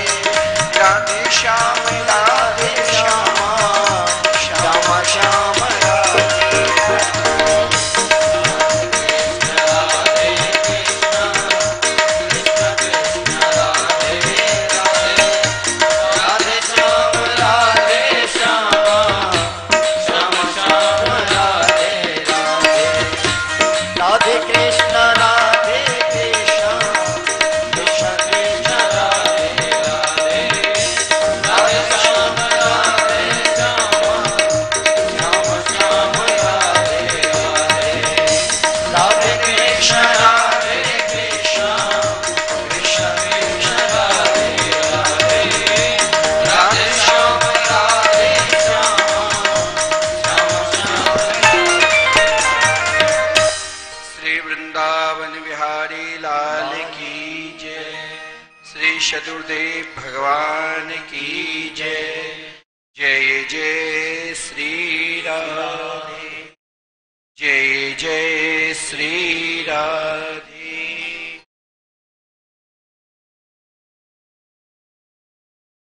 आनंद घन स्वरूप ब्रज पुरंदर नंदन वैदिक प्रतिपाद श्री यशोदा के लाडले लाल श्री नंद नंदन श्री श्याम सुंदर के वांगमयी प्रतिमूर्ति श्रीमद्भागवत कथा अमृत का हम सब पूज्य गुरुदेव के द्वारा संपूर्ण भागवत के लाभ प्राप्त करते। जो भी भागवत प्रेमी श्रद्धा टीवी चैनल के माध्यम से अपने घर में बैठकर पूज्य गुरुदेव के द्वारा भागवत संपूर्ण जो सार तत्व है, एकमात्र भगवान के नाम, रूप, लीला और धाम, इन चारों को हमें भागवत के माध्यम से प्राणी कब और किस समय कहाँ प्रवेश मिलते हैं। जैसे हम गुरुदेव के द्वारा भगवान के माखन चोरी लीला, बाल लीला,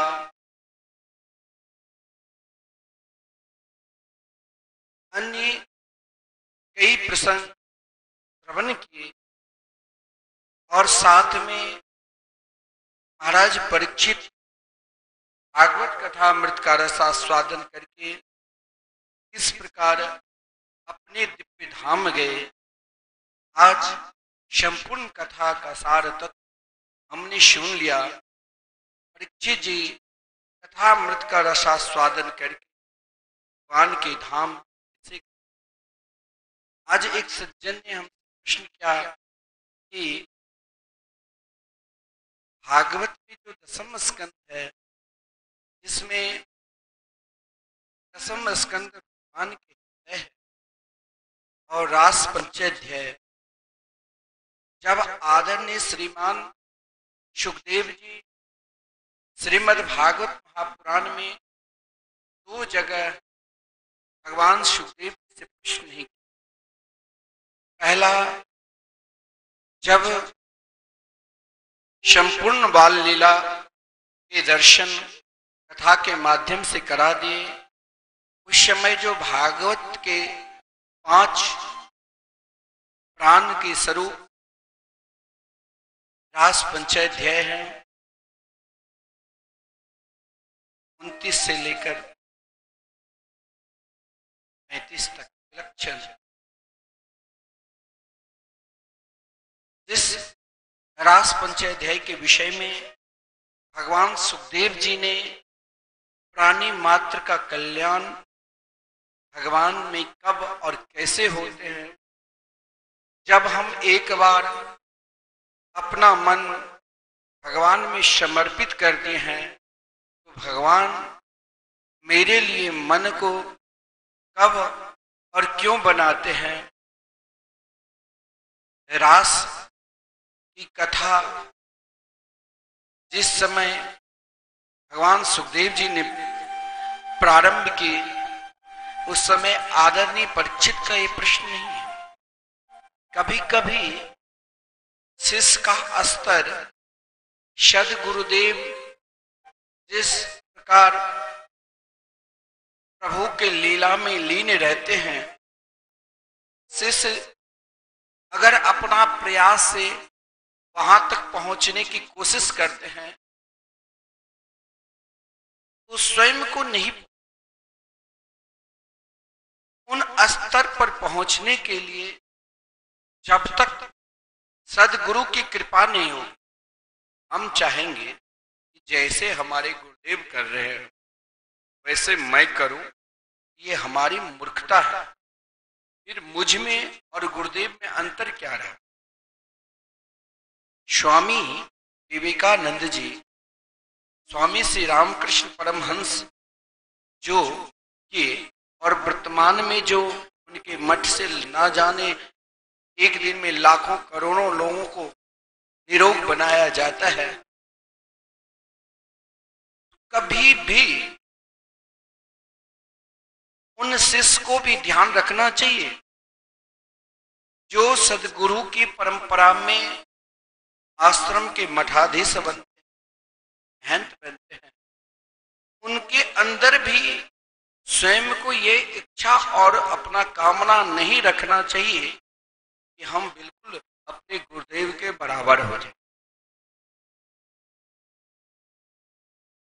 बराबर होने की कोशिश ना करें। उनके द्वारा जो प्रदत्त मार्ग हमें मिला है, जिस प्रकार जो भी हमारे गुरुदेव है, उनके द्वारा जो प्रदत्त मंत्र है, उनके द्वारा जो प्रदत्त मार्ग है, उन मार्ग पर हमें सदा चलना चाहिए। जो करेंगे, यदि मैं भी वही करने लग जाऊं, फिर हम में उनमें अंतर, बनावटी दिखाने की जरूरत नहीं। बहुत लोग कहते हैं ये तो कुछ। अब जैसे हमारे गुरुदेव है, इस परंपरा में ऐसा महापुरुष अवतार लिए हैं, हम लोग ना जाने कहां, किस ओर, किस गांव की, किस क्षेत्र की, किस प्रांत के होंगे। आज हमें गुरुदेव ने सबसे अधिक कृपा की है, तो हम सबको एक रिश्ता में बांध दिया। गुरुदेव ने बहुत सुंदर बात, महाराज परीक्षित ने 8 दिन तक भागवत कथा अमृत का रस आस्वादन की, और किस प्रकार भगवत धाम। जीवन में इच्छा और आकांक्षा किसी भी प्रकार के अभी तक प्राणी के अंदर है, उस रास को रसास्वादन भी नहीं करता, क्योंकि समस्त ब्रजवासियों को नंद बाबा ने एकादशी व्रत की रात्रि में जागरण किया। यमुना जी में शास्त्र में कहा गया है कि गंगा नदी को छोड़कर अन्य जितनी भी नदियां हैं, इन नदियों में रात्रि के 10 बजे से लेकर 4 बजे तक स्नान माना जाए। अगर हम स्नान करते हैं, वरुण देव का, नंद बाबा को वरुण देव ने अपने दिव्य धाम को ले गया। समस्त ब्रजवासी रुदन करने लगे, भगवान श्री कृष्ण से प्रार्थना की, और महाराज भगवान श्री कृष्ण वरुण लोक जाकर नंद बाबा को लाया। नंद बाबा जब श्री कृष्ण की महिमा को श्रवण कराए, समस्त ब्रजवासी ने कहा मुझे वैकुंठ धाम को दर्शन कराए। लेकिन वैकुंठ धाम जब उन ब्रजवासी वहां पर पहुंचे तो कहा नहीं कन्हैया, हमें वैकुंठ लोक नहीं चाहिए, हमें तो वृंदावन धाम चाहिए जो नित्य है, जहां यमुना नदी नहीं, जहां वृंदावन धाम नहीं, जहां गौ गोपाल नहीं, वहां हमें तनिक मन नहीं लगता। भगवान यदि महाराज परीक्षित पर सदगुरु केवल कृपा करते हैं, ये कभी आपको भजन में अति विशिष्ट कोई महत्व भगवान की छवि हृदय में बैठ जाए, और वो छवि अगर बैठकर हमें महापुरुषों से प्रेम होने लग जाए, तो ये सदगुरु की कृपा है। भगवान जिस समय रास प्रारंभ की, उन रास में पंच तत्व इस शरीर का भी प्रवेश नहीं है। पूज्य गुरुदेव ने जहां हमें भागवत पढ़ाने के लिए वृंदावन धाम में भेजा, वहां हमारे शिक्षा गुरु गोलोक धाम प्राप्त स्वामी ब्रजेश शरण जी महाराज रास पंचायत है के विषय में जो वर्णन किए थे, बड़ा विलक्षण के ग्रंथ भी, कि इन रास में प्रवेश के लिए इन पंच तत्व का वहां प्रवेश ही नहीं। भगवान ने सर्वप्रथम खेलते खेलते उन ग्वाल वालों को बीच में मिट्टी को शोधन किया। हमारे शरीर, समस्त जड़ अचर प्राणी जो भी जीव है, सबका शरीर में 5 ही तत्व है, पृथ्वी, जल, तेज, वायु और आकाश। भगवान ने कहा यह रास कोई स्त्री और पुरुष का मिलन नहीं, यह रास हम नाच ले गा ले, ये रास वो नहीं, ये रास सीधे सीधे जीवात्मा और परमात्मा का बिल्कुल मिलन है। हम अनेक जन्म से भटक रहे हैं कि हमें परमात्मा का दर्शन मिले। भगवान ने यहां तक इन शरीर का जहां जहां स्तर है उनका भी शोधन किया। हम सोचेंगे हम उस स्तर तक पहुंच गए, हम अपने गुरुदेव के बराबर हो गए, नहीं। उस स्तर तक पहुंचने के लिए, वहां तक उन अंतःकरण में जाने के लिए हमें तो स्वयं उनकी जिस दिन कृपा हो जाएगी तब हम कुछ थोड़ा पूरा जान लेंगे। अत्यधिक तो वहां तक जाने के लिए रोम और रोम से भगवत नाम निकालना पड़ेगा। मैंने जीवन में कहा भजन के स्तर भी कुछ ऐसे महापुरुष होते हैं जो महाराज संकीर्तन से, नृत्य से लोगों को श्री कृष्ण प्रेम में डुबो देता। कुछ ऐसा है जैसे पूज्य गुरुदेव ने सभी को तभी दीक्षा प्रदान करते थे। पहले वो अत्यधिक नियम थे। आज मुझे लगता है अगर वो दीक्षा देने लग जाए तो मिथिला के एक भी घर नहीं बचता उस समय। लेकिन पहले उनका नियम जो था कभी छोड़े ही नहीं। 16 माला जाप करो, जाप सिखाते थे। प्रथम जैसे बच्चे को हाथ में कागज कलम मिलता है तो सीधे वो PhD डिलीट नहीं करने लग जाता, क्योंकि LKG से पढ़ाई चालू होता है। 2-3 साल वहीं पर वो रगड़ता रहता है, हिलता रहता है, फिर आगे आगे बढ़ता है। उसी प्रकार भगवत नाम की हर व्यक्ति के अपना अपना स्तर, जाप करते करते करते करते वो जपा जाप करते करते वो स्तर हो जाए जो स्वयं अगर हम नहीं भी चाहे तो अपने आप रोम रोम से निकलता। उन स्तर पर पहुंचने के लिए तो पूज्य गुरुदेव ही जैसे कोई महापुरुष है जो केवल केवल भगवान नाम में ही सदा रसास्वादन करते हैं। तो जीवन में रास कोई स्त्री पुरुष का मिलन ही नहीं है। भगवान ने सर्वप्रथम मिट्टी खाकर पृथ्वी तत्व का शोधन किया। काली नाग को दमन कर भगवान ने जल तत्व का शोधन किया। और वृंदावन जो आपके आश्रम परिक्रमा मार्ग अटल वन में मिथिला कुंज है।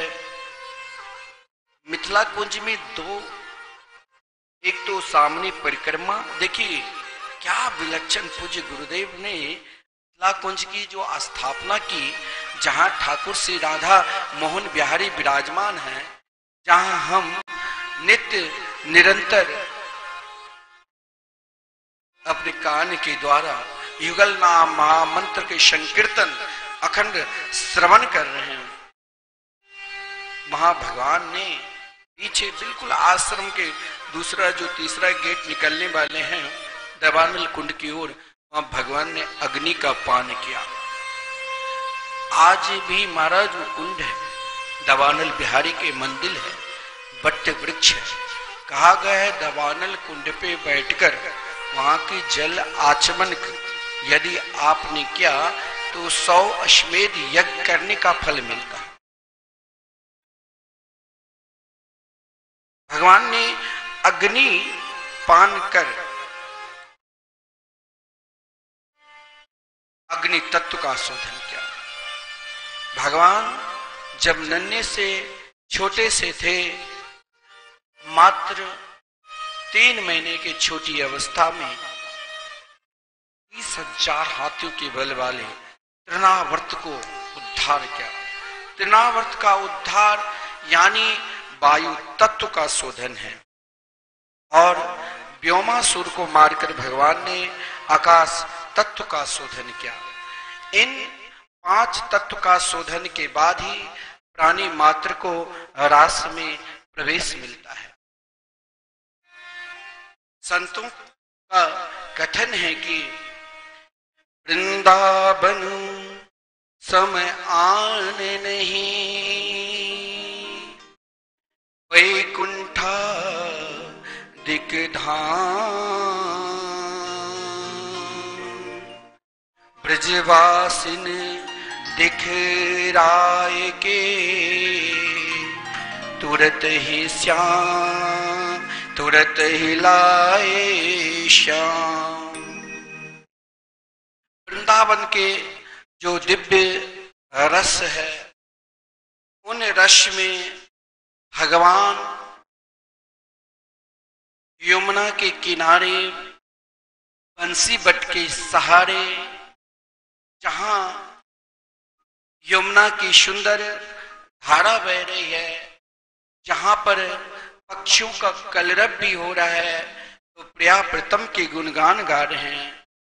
आज श्री कृष्ण ने जीवन में कभी भी किसी भी अवस्था में यदि हम भगवान के एक सेकंड के लिए भी, एक पल के लिए भी यदि हमने भगवान के नाम लिया, श्री सीताराम श्री राधे श्याम, और वही प्रेम यदि हृदय में सत्य स्वरूप में विराजमान है, एक दिन वही प्रेम हमें भगवान से मिला।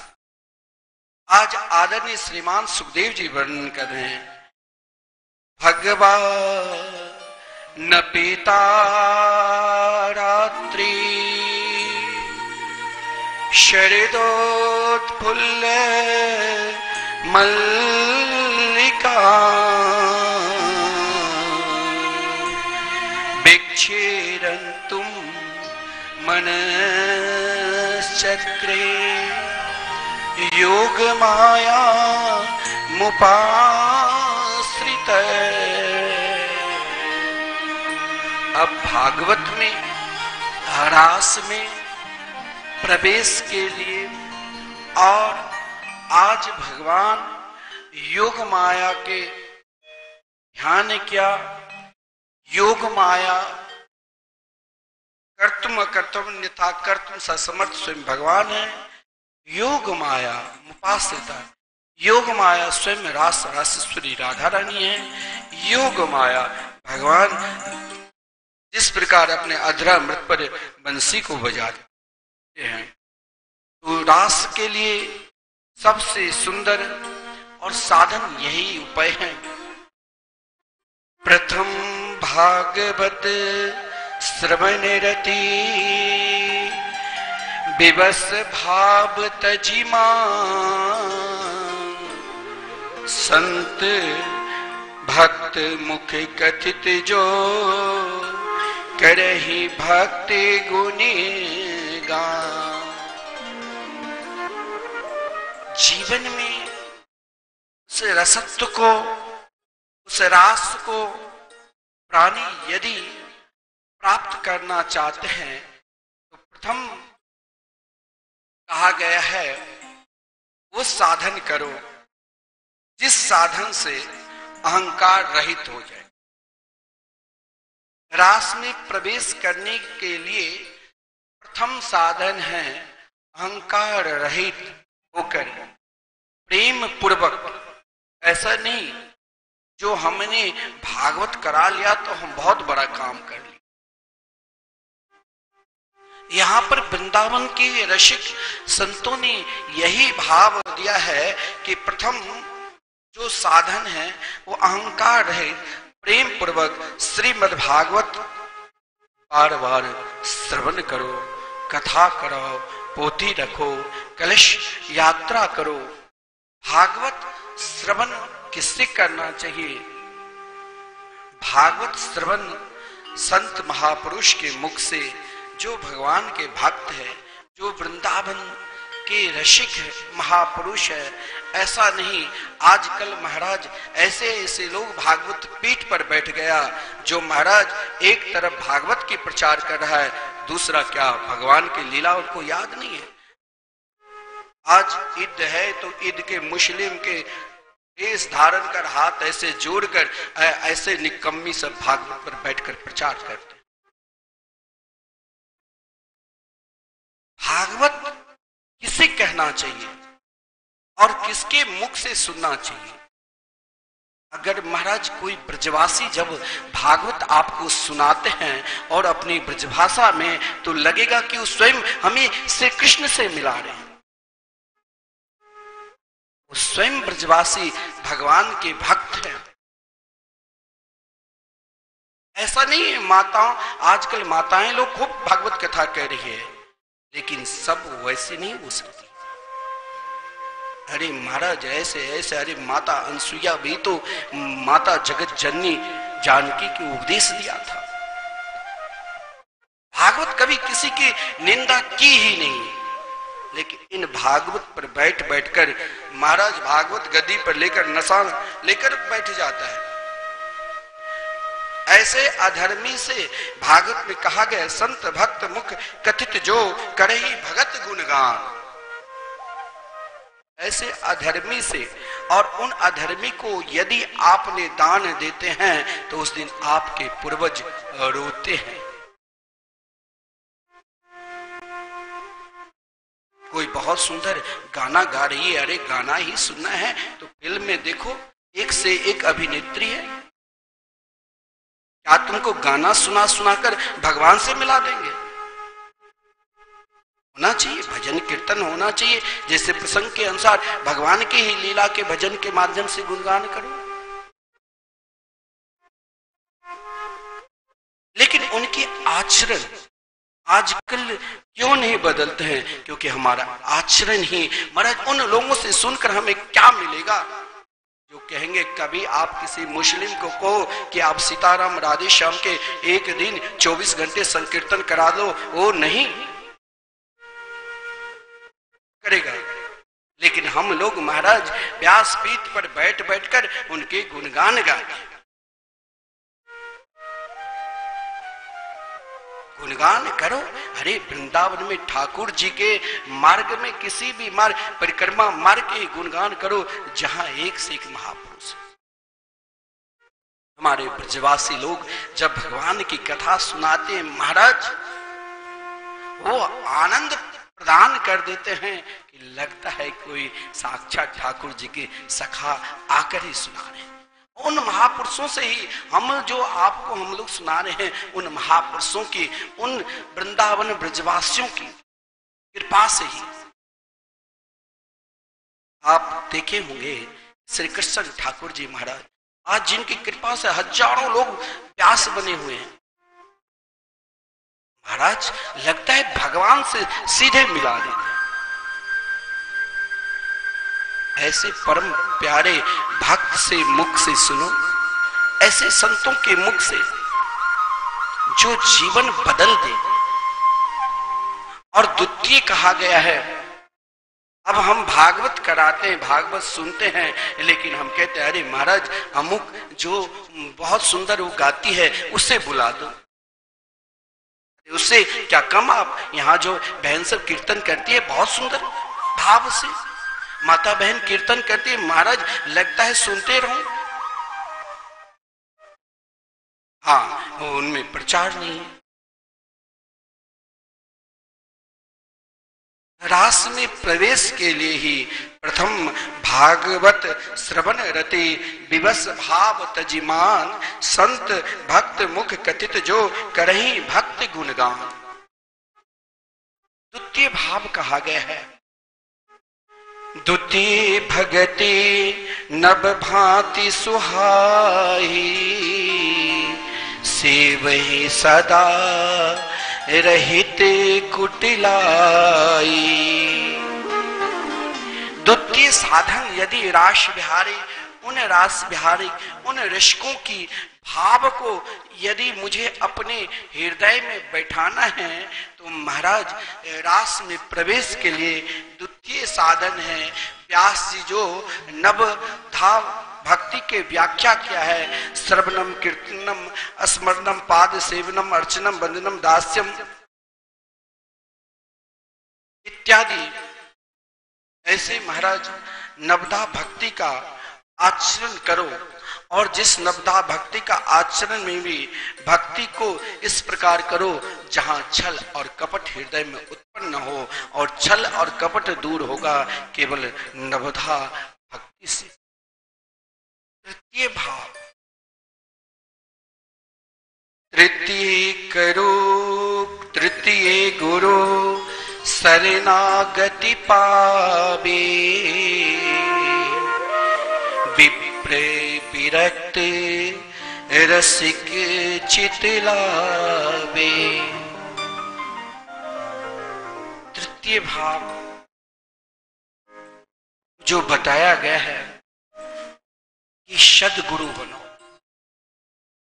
आजकल माइक के द्वारा गुरु मंत्र ले लिया, हाँ मैंने अमुक को गुरु बना लिया, किससे? माइक के द्वारा हजारों शिष्य बैठ जाते हैं, उनको एक ही न तुमको अच्छा तुमको क्या नाम चाहिए। जैसे यहाँ की परंपरा नहीं है, शिष्य को बढ़ाने के लिए अपना धर्म नष्ट कर रहा है, और महाराज कहता है तुम जाओ मीट मांस मछली जो खा रहे हो खाओ, लेकिन तुम्हें मैंने गुरु दीक्षा दे दिया। अरे पागल, लोभी गुरु लालची चेला, दोनों नरक में ठिल्लम ठिल्ला।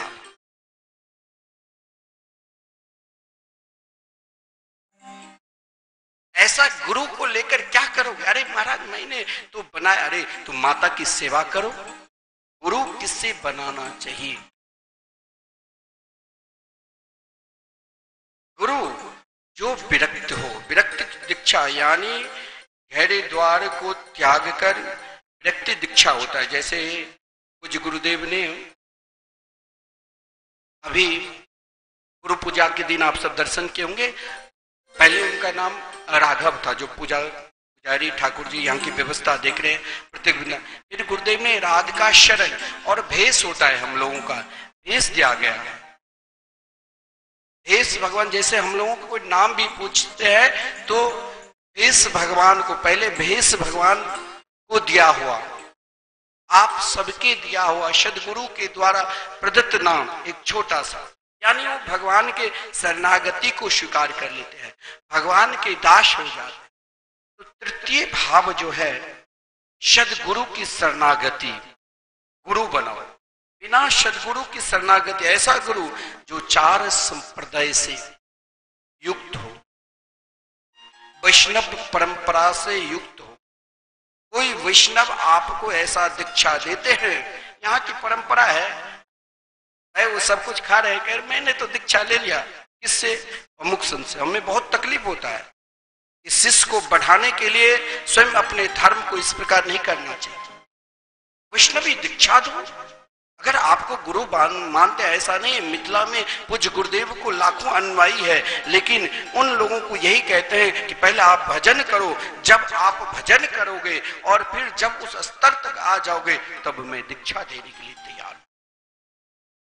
आज वही परंपरा के चल रहा है, आगे परंपरा और चलता रहेगा। तो सद्गुरु कैसा होना चाहिए जिससे हमें शरणागति मंत्र प्राप्त होता है? तो विप्र हो, विप्र सर्वप्रथम। चाहे आप विप्र से लो, आप वृंदावन में कोई भी महाराज ब्रजवासी से जो विप्र है उनके हजारों से क्यों लेते हैं? ताकि हमें ठाकुर जी से मिलाने। विप्र हो, विरक्त हो, और रसिक चित भाव हो। रसिक यानी उनके हृदय में उनकी निष्ठा। हमारे पूज्य गुरुदेव के पास कोई रोते हुए आते हैं तो उन्हें कई और जगह नहीं भटकवाते हैं, उन्हें केवल एक ही उपदेश करते हैं कि तुम अपने घर पे नाम संकीर्तन करा लो। यदि सामर्थ्य नहीं है घर पर कराने के लिए, बहुत लोग कहते हैं महाराज श्री बहुत खर्चा हो जाएगा, आजकल कीर्तन करने वाले को भी देना पड़ता है, एक एक कीर्तन करने वाले हजार रुपया लेते हैं, तब कीर्तन करने के लिए बैठते हैं। कम से कम 12 कीर्तन करने वाले चाहिए। अब आप जोड़ लीजिए, फिर उनका भोजन, फिर जो उनका रहने की व्यवस्था 20,000 तक पहुंच जाती है। तो गुरुदेव ने हम सबको इतना सुलभ कर दिया है कि वृंदावन धाम में उतना व्यय नहीं करना पड़ता है।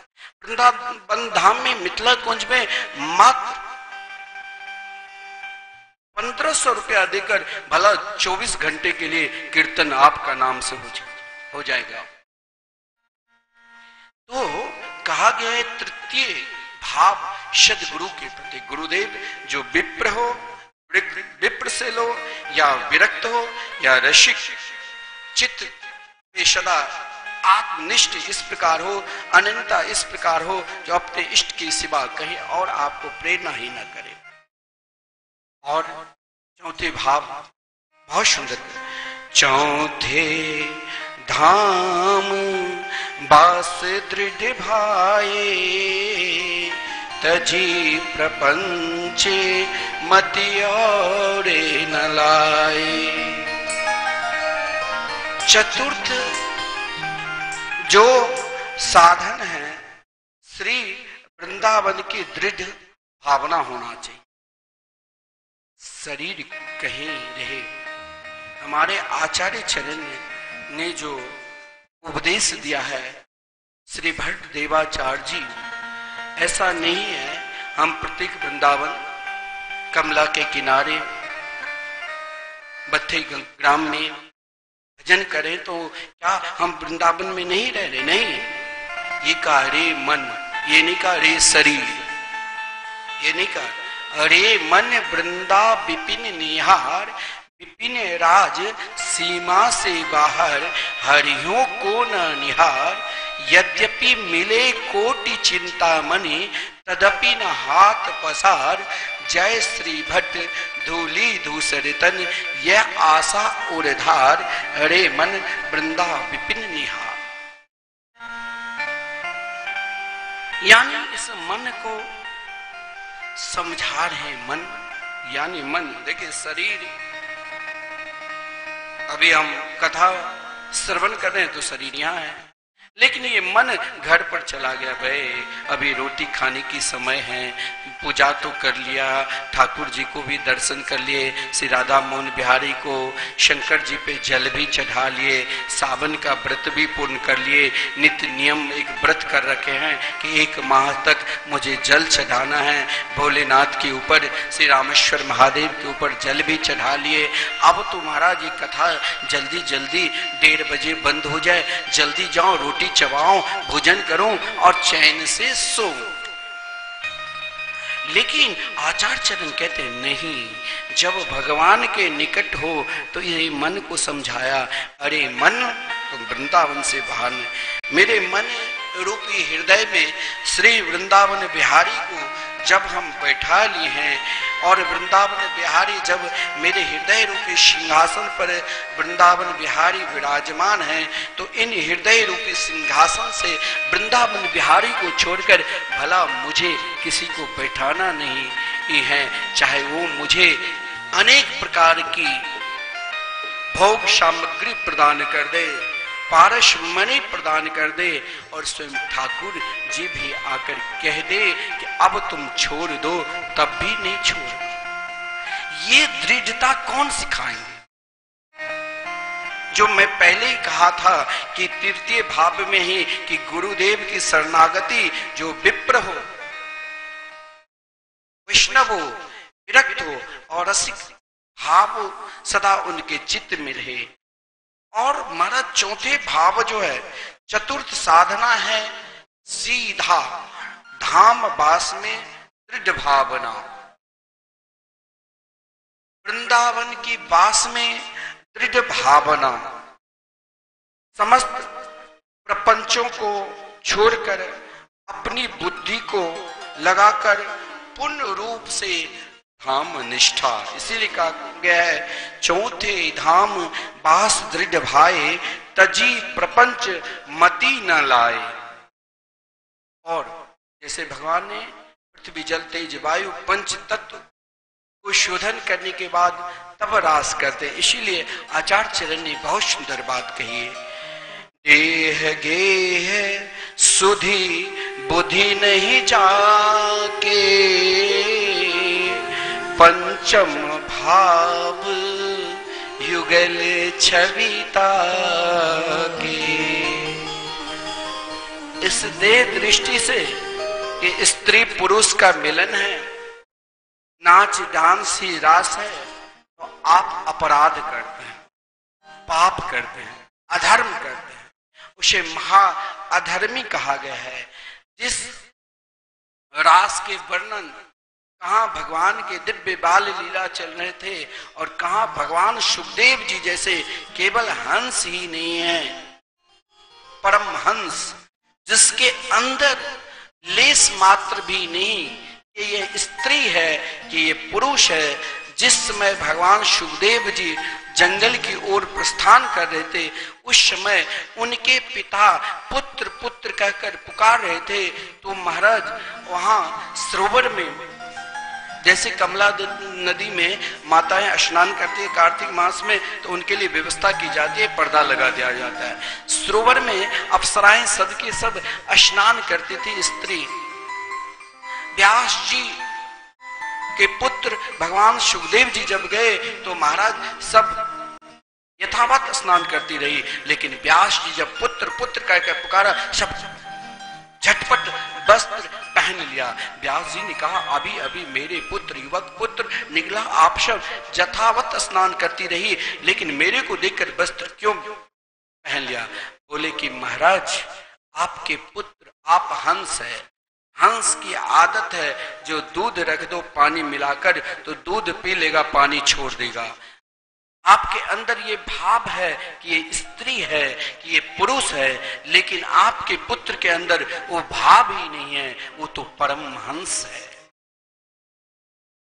जिसके अंदर कहा गया है पंचम भाव, देह गे सुधी बुद्धि नहीं जाके, पंचम युगल छवि हृदय ताके।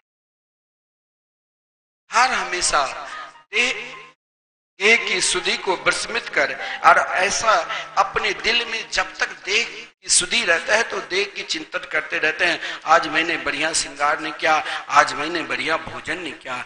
इसीलिए वो याद ना आवे तो अपने हृदय में जब हम राश भगवान राश की कथा श्रवण करें तो हृदय में उस युगल छवि को विराजमान कर लो। फिर कहा गया है, छठो भाव रस रास ही पावे, साधन सुफल विमल गुण गावे। छठा जो साधन है रास की प्राप्ति की, युगल छवि निकुंज बिहारी, शिवा कुंज निधि बन, वृंदावन के दिव्याति दिव्य कुंजों में, कुंज गलिनों में प्रिया प्रीतम के जो नित्य रास है, उन रास में प्रवेश के लिए छठा भाव, छठा साधन, एकमात्र रास बिहारी की प्राप्ति के लिए सब साधन को सुफल साधन एक ही है कि हर पल हर क्षण श्यामा श्याम का गुणगान करो, तभी प्राणी मात्र को रास में प्रवेश मिलता है। भगवान सुखदेव जी यमुना के किनारे जब रास किया तो रास में भगवान ने बंसी बजाया और गोपियां दौड़ती चली आई, ये बात नहीं है। भगवान ने इसके लिए तो पहले ही, क्योंकि बंसी की धुन में वो शक्ति है, उनको सुनते ही समस्त चर अचर प्राणी दौड़ कर आ जाएंगे, इसीलिए भगवान ने वेणु गीत में ही अपने बंसी को निनाद कर दिया। अब महाराज उन भक्तों को जीवन में कभी एक आस छोड़ना ही नहीं चाहिए कि हमें भगवान नहीं मिलेगा। रास में वैसे तो बहुतों नाम है, लेकिन कुछ नाम हमें याद है, उन भक्तों के नाम आपको बता देता हूं। सर्वप्रथम रास में जो प्रवेश किया, वो वेद में जो 1,00,000 मंत्र है, 1,00,000 जो ऋचाएं हैं, जिस ऋचाओं ने बार बार बड़े बड़े वैदिक अनेक शुभ कार्य में गुणगान, वेद, अगर हम कोई भी धार्मिक अनुष्ठान या शुभ कार्य करते हैं तो वेद की ऋचाओं के ही गुणगान गाते रहते हैं, परंतु उन ऋचाओं को भी श्री कृष्ण प्रेम को प्राप्त करने के लिए जब महाराज भगवान श्री कृष्ण ने जन्म लिया और बड़े बड़े वैदिक अनुष्ठान करने वाले वेद मंत्र के द्वारा सब जहां सब गा रहे थे नंद घर आनंद भयो जय कन्हैया लाल की, तो वेद स्वरूपा ने सोचा क्या मुझे इन रूप में उन प्रेम में क्या हमें प्रवेश नहीं मिलेगा। वेद में 1,00,000 मंत्र है, 80,000 कर्म कांड में, 4,000 ज्ञान कांड में और 16,000 उपासना कांड में। कर्म कांड भी, ज्ञान कांड भी, उपासना भी। आज श्री कृष्ण के प्राप्ति के लिए सब के सब तप करने लगे। भगवान प्रसन्नता हुए, बोले ठीक है तुम सब के सब गोपी रूप में अवश्य आओगे, एक दिन मेरे साथ जीवात्मा और परमात्मा हम सब एक हो जाएंगे। तो श्रुति स्वरूपा गोपी रास में प्रवेश करते हैं। ऋषि स्वरूपा गोपी, अभी आप 4 दिन तक यानी 6 तारीख से फिर कथा होगी यहाँ पे, तो आप केवल रास के विषय में और भगवान के चरित्र भक्तमाल की कथा श्रवण करो। पूज्य गुरुदेव के आज्ञा है। श्रुति स्वरूपा गोपी, रास में उन गोपियों को प्रवेश मिला जिन गोपियों ने बड़े बड़े दाढ़ी, बड़े बड़े जटा जूट वाले महापुरुष वर्षों से भगवान की आराधना करते करते करते थक गए। जब देखा प्रभु श्री रामा अवतार में महाराज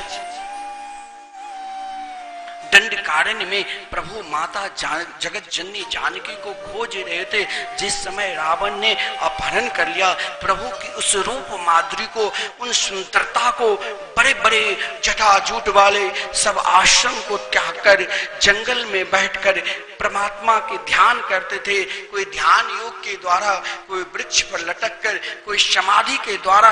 लेकिन जब प्रभु के सुंदर रूप माधुरी को देखा तो उन लोगों ने महाराज कहा प्रभु मेरे ऊपर कृपा करिए, मैंने बरसों तक आराधना की है, उपासना की है, चिंतन किया है, फिर भी अभी तक आपने मेरे ऊपर कृपा नहीं की, आज आप मेरे ऊपर कृपा करिए। भगवान ने कहा तथास्तु। आज वही ऋषि स्वरूपा, हम कुछ दिन ही भजन पूजन करते हैं तो हम सोचते हैं कि मुझे तुरंत रुपया मिल जाए। अरे जब बैंक वाले हमारे पास आते हैं, और आजकल कई स्कीम चला जो कहता है आप 1,00,000 रुपया 12 साल तक जमा करो, 13वें साल में आपको 1,00,000 मिलेगा और फिर उसी के हिसाब से आपको पेंशन और 1,00,000 मिलता रहेगा। और बीच में यदि आपने छोड़ दिया तो कुछ नहीं मिलेगा 5 साल 3 साल। अरे उतना विश्वास पूर्वक हम लाख रुपया उनको देते रहते हैं और बीच में हम छोड़ते नहीं है। अगर हमने यदि भगवान के भजन प्रारंभ किया और भगवान के भजन प्रारंभ ज्यों ही की और कुछ कष्ट हो जाता है, दुख हो जाता है, तो हम भगवान को गाली देने लग जाते हैं, अब मुझे भजन पूजन कीर्तन कुछ करना नहीं है, ये सब व्यर्थ है। फिर हम चाहेंगे कि उस रास बिहारी के रस को, जो उस आनंद को, उस रस को, उस प्रेम को हम गोपियों की तरह प्राप्त कर लेंगे। ये तो नितांत असंभव है। जब उन ऋषि मुनि ने वर्षों तक, कई जन्मों तक आराधना की, तब भगवान ने दंडकारण्य में रहने वाले उन ऋषि मुनियों को वरदान दिया था। आज सब के सब महाराज गोपी बनकर श्रीधाम वृंदावन में महाराज रास में प्रवेश कर रहे हैं। यमुना की जहां धारा बह रही है, प्रभु आज एकांत में जीवन में हमने प्रभु के लिए मन दिया। आज स्वयं कन्हैया मेरे लिए मनश्चक्रे मन को बनाकर और पुकार रहे हैं। उन ऋषि स्वरूपा गोपी को प्रवेश मिला। तीसरा वामन, भगवान के समय में जब असुर कन्याओं ने देखा भगवान वामन के सुंदर ब्रह्मचारी रूप में, तो सब इच्छा प्रकट की कि मुझे भी ऐसा पति रूप में मिले। महाराज सब आराधना करने लगे। भगवान जाकी रही भावना, जैसे भगवान उनकी भावना को जान गए और कहा प्रतीक्षा करो, भजन करो, इंतजार करो। आज भगवान ने उन वामन के समय में जिन भक्तों को महाराज कहा था कि आप जरूर रास में प्रवेश करेंगे, वही अब चौथा जनकपुर के रहने वाले मिथिला, जब प्रभु श्री राम मिथिला प्रवेश करते हैं तो मिथिला के जितने भी नर नारी सब मोहित हो। वहां मर्यादा का पालन था। वहां प्रभु श्री राम एक मां जनक रात दुलारी को स्वीकार करते, और जिस समय प्रभु श्री राम ने जनक रात दुलारी को वरण किया, समस्त वहां पर जितने भी नर नारी थे सब आंख में सबका अश्रुपात भगवान जान गए। ऐसा नहीं है जो वृंदावन में रास में तो केवल वृंदावन के, संपूर्ण ब्रह्मांड के जीवात्मा जिसने अपने जीवन भगवान के चरणार बिंद में समर्पित कर दिया है, आज भगवान उन सभी को बुला रहे हैं। तो मिथिला के रहने वाले भक्तों को, हम मिथिला से ही कन्हैया को प्रेम कर रहे हैं, तो एक दिन न हो एक दिन हमें गोपी के रूप में स्वीकार करेंगे। लेकिन भाव अश्रुपात उन समय की होनी चाहिए जो अपना मन, अपना दिल, अपना प्रेम भगवान को दे।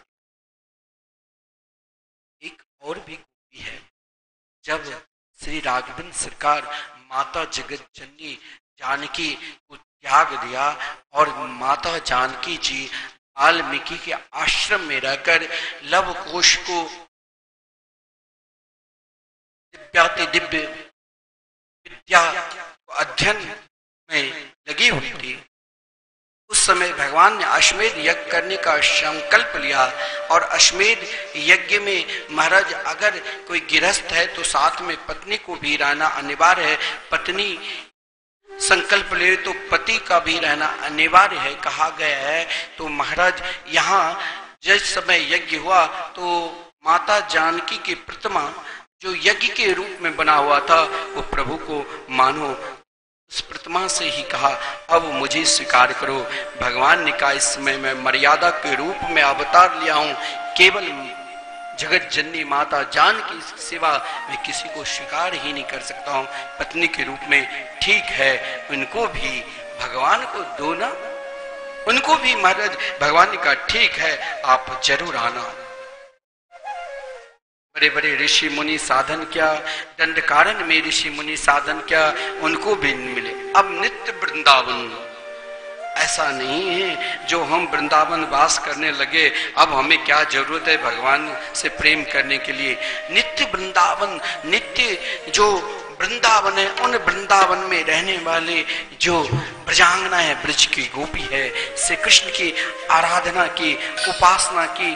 जैसे मानो कत्यानी देवी की उपासना करने के बाद श्री कृष्ण को पति के रूप में चाहा, यज्ञ पत्नी ने श्री कृष्ण के सुंदर रूप को देखकर महाराज सबने भगवान के लिए जो अपना जीवन दे दिया, वही नित्य वृंदावन में रहने वाले भी गोपी के रूप में आए।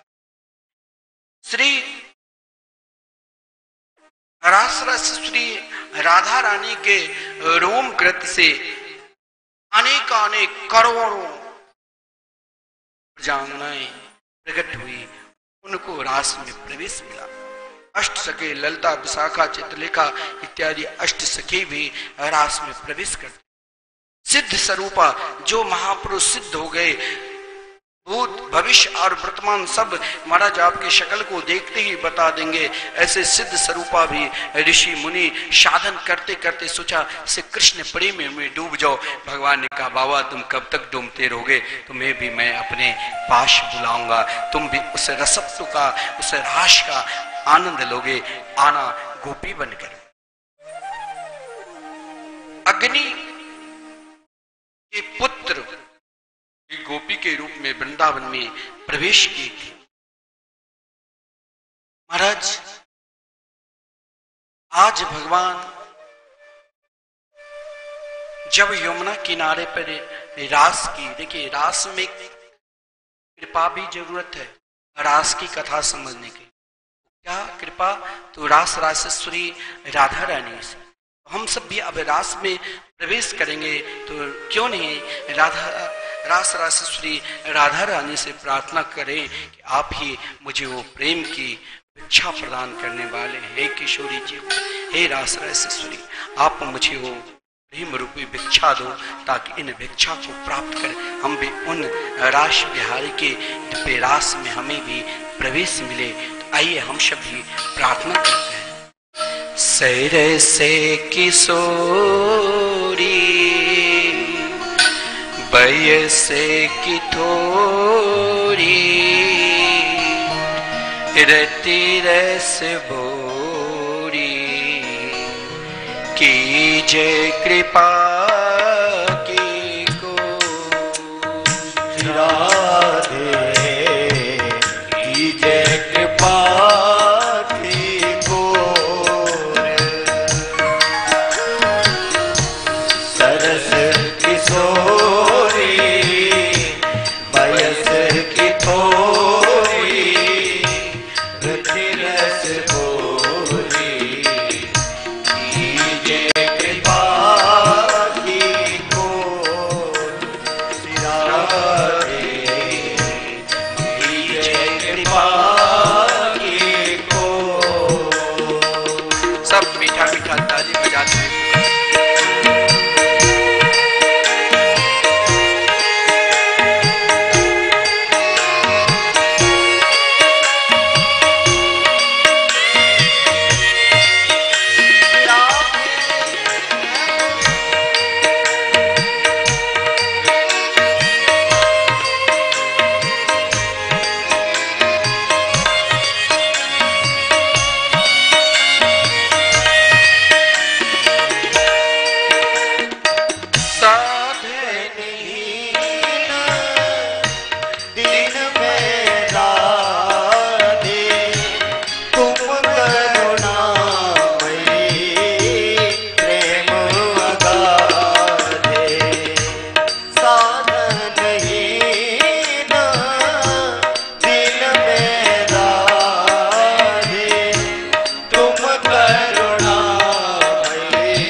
जय। रास में प्राणी मात्र को प्रवेश किया। रास शब्द का अर्थ ही विलक्षण है। रस स्वयं हमारे गुरुदेव के निकट किसी ने कहा भगवान कैसे मिलेंगे, कन्हैया से प्रेम कैसे होगा। गुरुदेव ने कहा कि देखो, यदि भगवान से प्रेम चाहते हो तो तुम अभी कौन सा फल खाकर आए हो? आम का सीजन था। बोले आम का फल। बोले आम की छिलका खाए हो कि आम की गुठली खाए हो? बोले नहीं, छिलका खाए हैं और नहीं गुठली खाए हैं, रस लिया है। बोले कैसे लगा? बोले बहुत मीठा। आम के खाने के बाद फिर कोई रस लेने में महाराज, कोई फल खाने में मजा ही नहीं आया। बोले स्वाद कब तक रहा? बोले मुख तक। अंदर गया तो कुछ नहीं, केवल संतुष्टि हुई कि फल खाकर आया। पका हुआ फल, जहां एक पल के लिए, एक क्षण के लिए मुझे रस मिलता है, मुझे सुख मिलता है, उसके लिए हम परिश्रम करते हैं। वृक्ष लगाए, अभी राधा बाग में बहुत लोग सहयोग कर रहे हैं, वृक्ष लगा रहे हैं। वृक्ष लगाए, अभी 2 साल हो गए, फल नहीं निकला। धीरे धीरे 5-6 साल के बाद फल निकलेगा। कोई ऐसा भी सीजन आया जो नहीं भी निकलेगा, कोई ऐसा भी सीजन मिलता है जो फल मुझे मिलेगा। फिर महाराज उस फल को सुरक्षित रखने के लिए बहुत ध्यान रखना पड़ता है। जो उस रस को, फल जब पकेगा तो हम भर पेट खाएंगे। इसके लिए महाराज जब उनकी डालियां, पुष्प होता है तो उसके सुरक्षित के लिए नाना प्रकार की दवा देते हैं।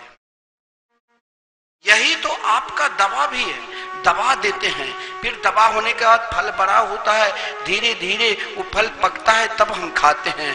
हम लोगों को भी यदि श्री कृष्ण की प्राप्ति करना है, उस प्रेम में डूबना है, तो एक क्षण के लिए, रस के लिए हम तो बरसों परिश्रम और विश्वास के साथ चलते हैं। एक क्षण के सुख के लिए ना जाने हमने अपना पूरा जीवन लगा दिया।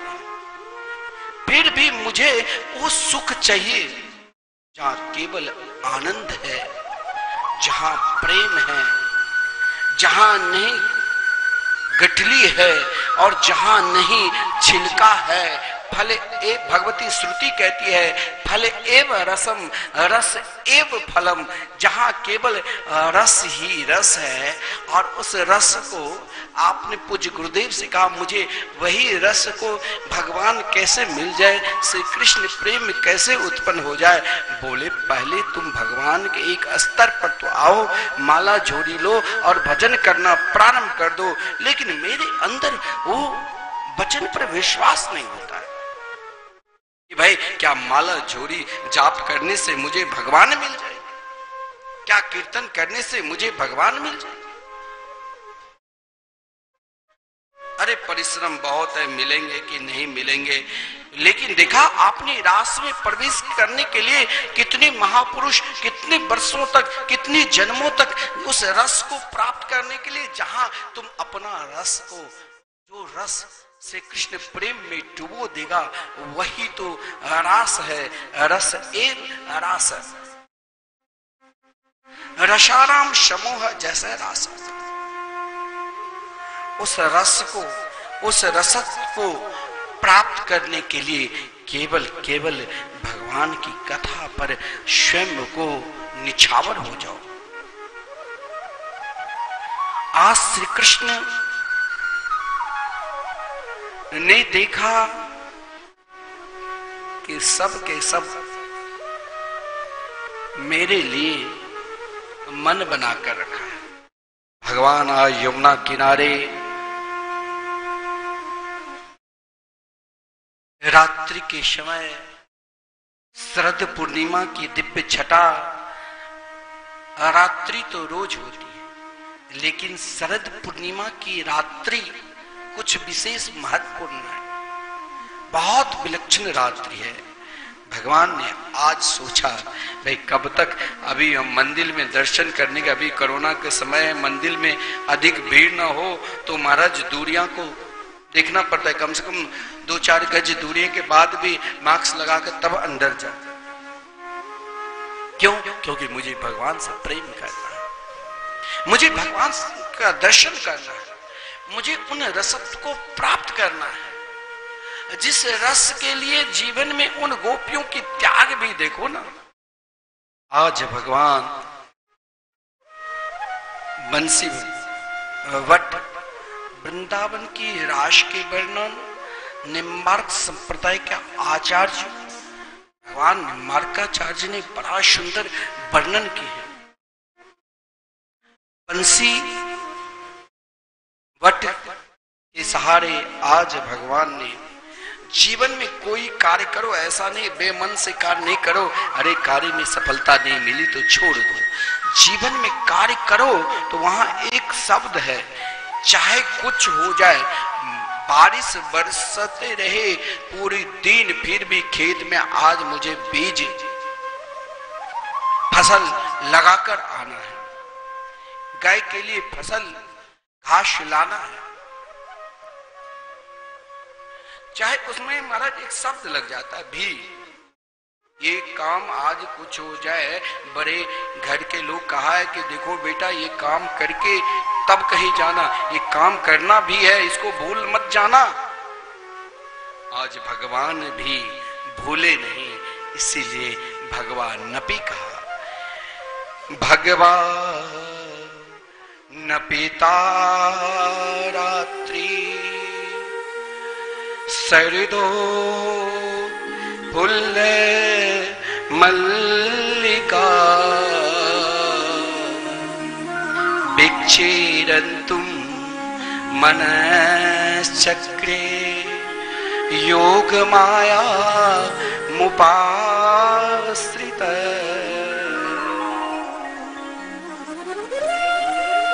आज बहुत सुंदर वृंदावन के भाव है।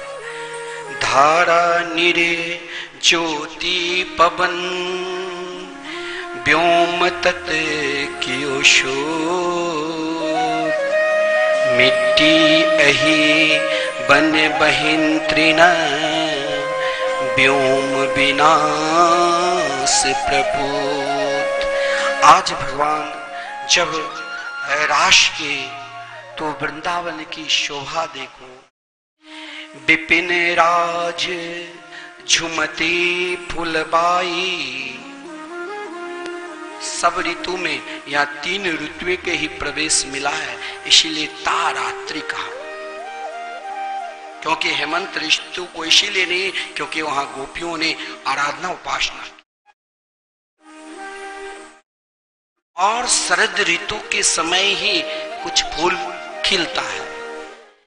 विपिन राज झुमती फुलबाई, कुमुद कुंद कली बिकच सुहाई।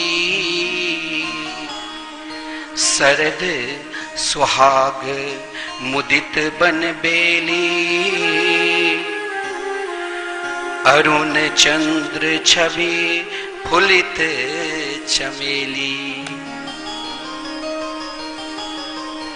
आज भगवान जब नित्य रास किया तो भगवान भी सोचा उन भक्तों को, एक युग कौन के, ये 28वां द्वापर की बात है। अनेक युग में सतयुग त्रेता द्वापर कलयुग के भक्त ने अनेक साधन किया है। जीवन में यदि हम साधन करते हैं, जीवन में यदि हम उपासना करते हैं, तो अपने साधन और अपने उपासना से निराश नहीं होना चाहिए। उन साधन को भी, उन उपासना को भी श्री कृष्ण के चरणार बिंद में समर्पित कर देना चाहिए। भगवान ने आज देखिए शरद पूर्णिमा के दिन फूलों की सुगंध एक अलौकिक रहता है। जहां भ्रमर गुंजान करते रहते हैं, जहां कुंद जैसे फूल, कुंद नाम के एक फूल होता है ब्रज में, विकसित होता है शरद पूर्णिमा के रात, जहां मल्लिका फूल ये भी शरद पूर्णिमा में ही खिलते हैं। आज श्री कृष्ण की प्रसन्नता के लिए अन्य ऋतुओं के भी फूल खिले हुए हैं। जीवन का भी फूल खिलाना है। जीवन में यदि उन रसत्व को, उन राश को प्राप्त करना है तो हमारे जीवन का फूल, अगर कली मुरझा गए, कली को किसी ने मुरझा दिया तो फिर वो उगते नहीं। जिस प्रकार महाराज जो कली पहले सुंदर फूल में खिला हुआ था, वही जब मूर्छित हो जाते कमल, जब आप कमल के दर्शन करोगे पानी में दिन में, तो जैसे सूर्य का किरण पड़ता है तो खिलता है, लेकिन रात्रि के समय वो मुरझा जाते हैं। लेकिन आज कमल ने कहा अगर मुरझा गया तो गया, फिर मुझे कुछ नहीं मिलेगा। तो कमल भी खिल गई यमुना जी के किनारे। महाराज आज यमुना की शोभा ही विलक्षण था। महाराज आज भगवान ने सर्वप्रथम आपने कथा सुनने के लिए आया तो मन बनाया। हमारे अरविंद जी रोज आपको कहते हैं कि आप मन बनाओ, श्रीधाम वृंदावन में संकीर्तन चल रहे हैं, उनके लिए आप दान दो। एक दिन का भी तो कीर्तन करा लो, मात्र 1500 है। आपको बार बार प्रेरणा देते हैं कि आप श्रीधाम वृंदावन में विशाल भागवत मंदिर का निर्माण होगा, जिसमें आप चाहे एक ईंट भी दान कर दो, मात्र 1100 है। चाहे आप महाराज एक श्लोक का दान कर दो, ज्यादा नहीं, उन श्लोक का शिलालेख पर 5100 है। आप संतों के लिए भोजन, विप्रों के लिए भोजन, ठाकुर जी के महाप्रसादी सब ले, छोटे छोटे बालक भी ले, सब को आप ग्रास दे सकते। इसके लिए आपकी इच्छा होती है, आप श्रद्धा टीवी चैनल के माध्यम से देख रहे हैं, टीवी चैनल के माध्यम से इच्छा हुई कि महाराज दान करो, फिर मन कहा कि टीवी रिमोट पास में बंद कर दिया, मोबाइल खोला तो चलो अब आगे कुछ दूसरा चीज देखता हूँ, ये कब तक देखूं। तो महाराज अभी मन नहीं है। और जिस दिन मन करता है कि नहीं आज महाराज 6 तारीख से कथा होगी, बहुत लोग फोन कर रहे हैं महाराज हमारे नाम से भी महाराज कलश हम भी भर कर लावे, मेरे नाम से भी पोती हो। यहां तो मुख्य रूप में भगवान ठाकुर जी राधा मोहन बिहारी है, लेकिन हमें भागवत का संकल्प करना है, भागवत कथा सुनना है। मन तो बना लिए, लेकिन इच्छा हुई, मन एक पल के लिए बेमन भी हो जाता है, अभी नहीं देखा जाएगा।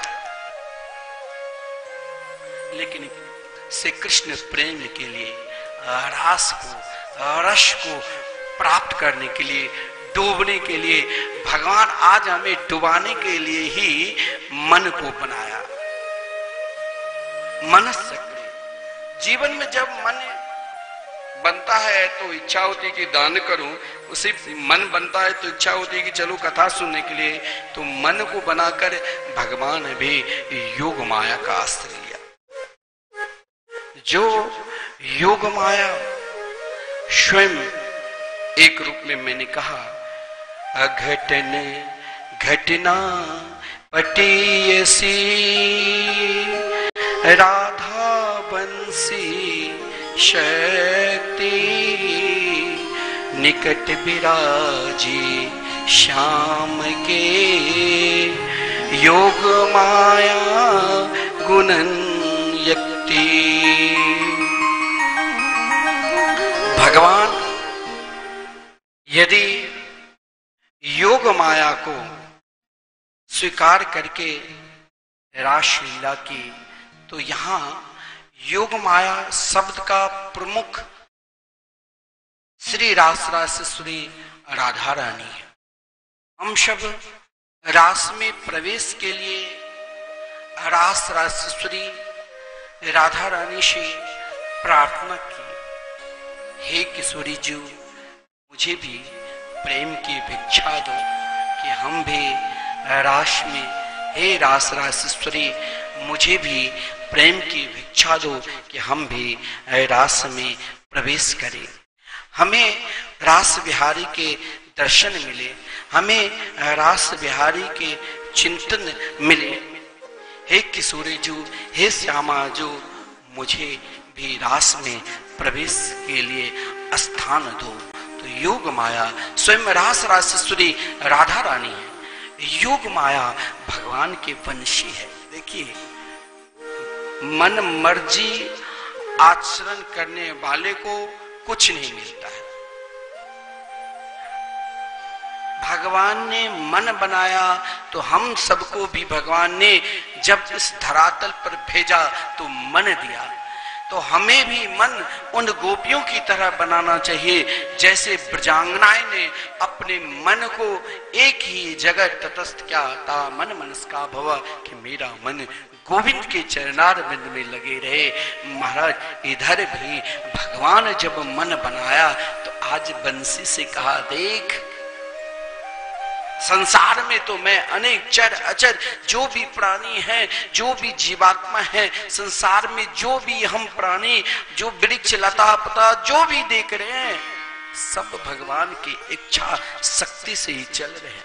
लेकिन आज भगवान ने कहा, मैंने मन बनाया अपनी इच्छा शक्ति के लिए। किसके लिए? तो उन भक्तों के लिए जो मेरे लिए ही अपना जीवन दान दे दिया है, जो मुझ में ही आज ही तक न अनेक जन्म जन्मांतरों तक मुझ में ही समर्पित हो गया है। उन भक्तों के लिए मैंने मन बनाया है। देखो बंसी, आज मुझे उनको बुलाना है जो मेरे लिए धर्म अर्थ काम मोक्ष चारों पुरुषार्थ को छोड़कर एकमात्र कहा गया है, भूषण बसन कंकुक कहु पाई,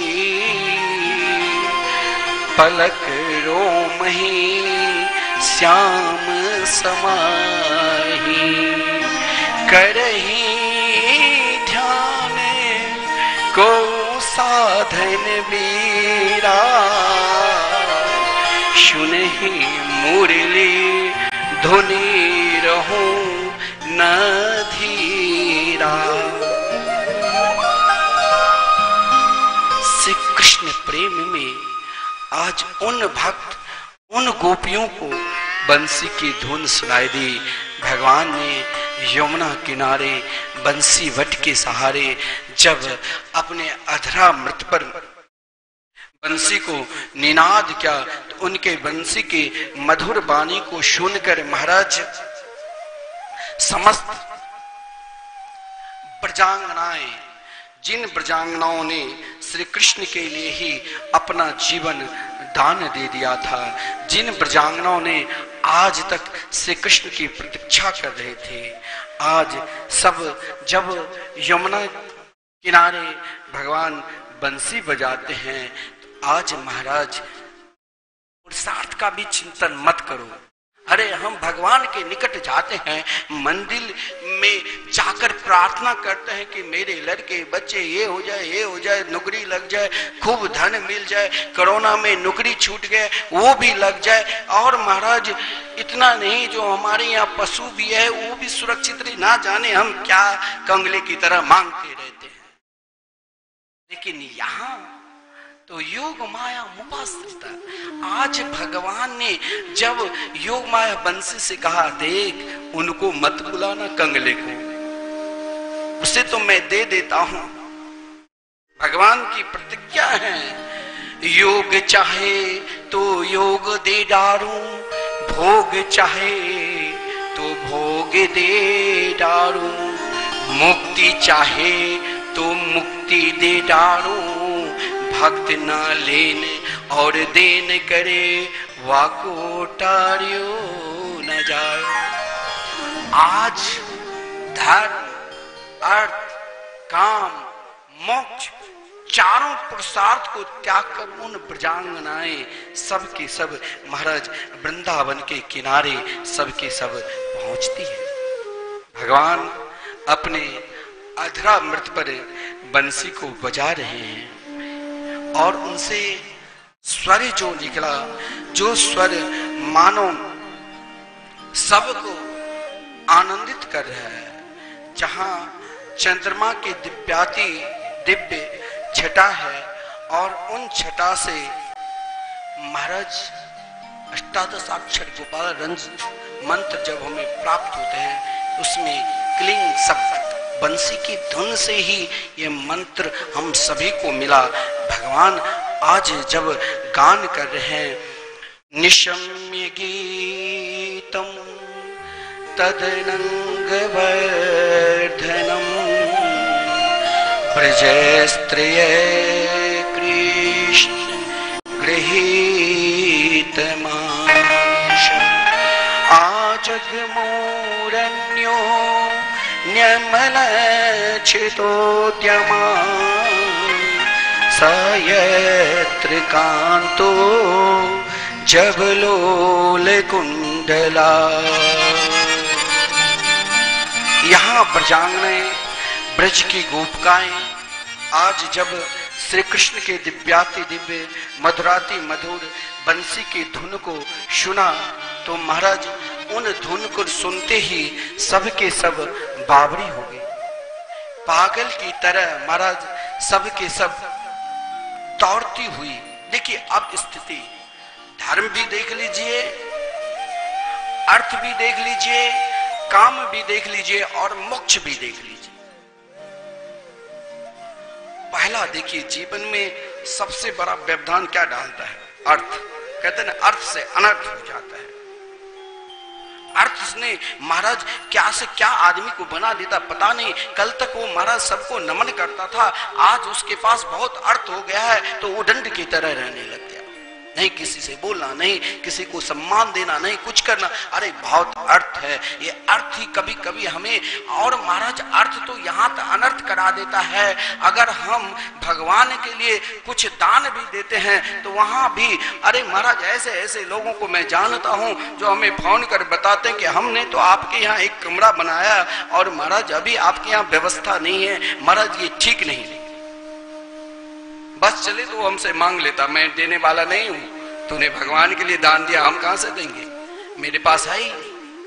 यह अर्थ कभी कभी परमात्मा के चरणहार बिंद में जब समर्पित नहीं होता है तो यह अर्थ अनर्थ की ओर ले जाता है। लेकिन ब्रजांगनाएं, ब्रज की गोपिकाएं ने सर्वप्रथम का अरे अर्थ मैं तुम्हें त्याग करूं। जब श्याम सुंदर के अधरामृत पे बंसी की धुन को सुनी तो सर्वप्रथम ब्रजांगनाएं, कुछ ब्रजांगनाएं जो महाराज दूध गर्म कर रही थी, दही जमा रही थी, माखन बिलोने के लिए प्रातःकाल माखन बिलोना है तैयारी कर रही थी, लेकिन श्याम सुंदर के दिव्याति दिव्य मधुर धुन बंसी की श्रवण की तो महाराज ऐसे बावरी हो गई जो सब कुछ छोड़ दिया। उन गोपियों के लिए, उन ग्वालिनों के लिए दही जमाना, माखन बिलोना और माखन तैयार करके बेचना अर्थ प्रधान था। लेकिन आज जब यमुना किनारे से घर में, परिवार में सब है, पति है, पुत्र है, सगे हैं, संबंधी है, लेकिन फिर भी अर्थ उपार्जन के लिए ना जाने अनेक जन्म जन्मांतरों तक अनेक प्रकार के उपाय क्या कि मुझे धन कौन हो जाए। जिसके अंदर ये इच्छा हो, ये कामना हो कि हम सबसे बड़ा धनवान हो जाए और किसी भी कारण वशात भगवान ने उसे धनवान बना दिया तो भी उनके, जिसके पास लाख था वो कहते हैं करोड़ हो जाए, जिसके पास करोड़ है वो कहते हैं अरब हो जाए। इसी प्रकार जिसके पास, और महासंघ भागता रहता है, खूब धन चाहिए, खूब धन चाहिए, खूब धन चाहिए, और धन सोचते सोचते बहुत धन हो गया बेचारा, चलते चलते सांस रुक गया, दम घुट गया। क्या हुआ महाराज? सुबह तो सोच रहे थे कि कल मुझे महाराज कहीं किसी से मीटिंग करना है, वहां कुछ व्यापार संबंधी बात करना है, करोड़ों के व्यापार की वहां डील करना है, लेकिन रास्ते में बेचारा गाड़ी में बैठा, एक बार भी बोल नहीं पाया, आराम से नेत्र बंद कर लिया, पधार गए। क्या हुआ? हार्ड काम नहीं किया, हार्ड ही काम नहीं किया, बस इसके लिए ये हम दिन रात मरते हैं, भगवान से दूर रहते हैं। लेकिन भगवान से यदि प्रेम करना है, उस रस को प्राप्त करना है, तो उन गोपियों की तरह है जिसने अर्थ को लात मार दिया। नहीं अभी मुझे दही जमाना है, नहीं मुझे माखन पिलोना है, मेरे कान में तो कृष्ण नाम की धुन आ रहे हैं और स्वयं कन्हैया बुला रहे हैं। क्यों नहीं उनके पास दौड़ते हुए, भागते हुए, अस्त व्यस्त अवस्था में जा रही है, अज्ञान मुख की तरह। अज्ञान मुख उसे कहते हैं जो इशारा में भी ना बता पाए। जैसे समाचार आप नहीं सुनते हो, मूक बधिरों के लिए ऐसे ऐसे हाथ करके ऐसे ऐसे ऐसे करते हैं ताकि वो लोग समझ पाए। और अज्ञान मुख से कहते हैं जो जड़ की तरह। उन गोपियों ने जब से कृष्ण के वंश की धुन श्रवण की तो अपने अर्थ को सर्वप्रथम त्याग दिया। जीवन में कभी कभी अर्थ अनर्थ की ओर भी ले जाता है, इसे ही न क्यों त्याग दूं, चल दिए श्री कृष्ण की ओर। यहां अर्थ का प्रत्याग दिखाया गया है। अब देखिए एक धर्म के अंदर भी लोग बहुत बंध जाता है। देखिए यहाँ की श्रोता, ये जो रास की कथा आज मैंने गुरुदेव से आज्ञा लेकर, उस स्तर तक हम स्वयं नहीं पहुंचे हैं, लेकिन आज्ञा लेकर मैंने कहा गुरुदेव क्या मैं वर्णन करूं? कथा के प्रसंग के अनुसार तो जल्दी जल्दी मुझे जाना पड़ता। बोले कि नहीं, बढ़िया चकाचक वर्णन करो। इसलिए मुझे आज पता नहीं उन प्रसंगों के, उन महापुरुषों के चयनार बिंद की कृपा से और सदगुरु की प्रेरणा से ये भाव प्रकट हो रहा है। महाराज उन गोपियों ने अपने अर्थ को त्याग दिया। अब दूसरा भाव और भी विलक्षण है। धर्म, एक जो धर्म है ना महाराज, हम यदि जोड़ी माला लेकर भगवान के भजन करने लग जाएंगे तो लोग मुझे क्या कहेगा, लोग क्या कर रहे हो, उस समय तू नहीं अपने आप को चिंतन करते हो, लोग क्या कहेगा।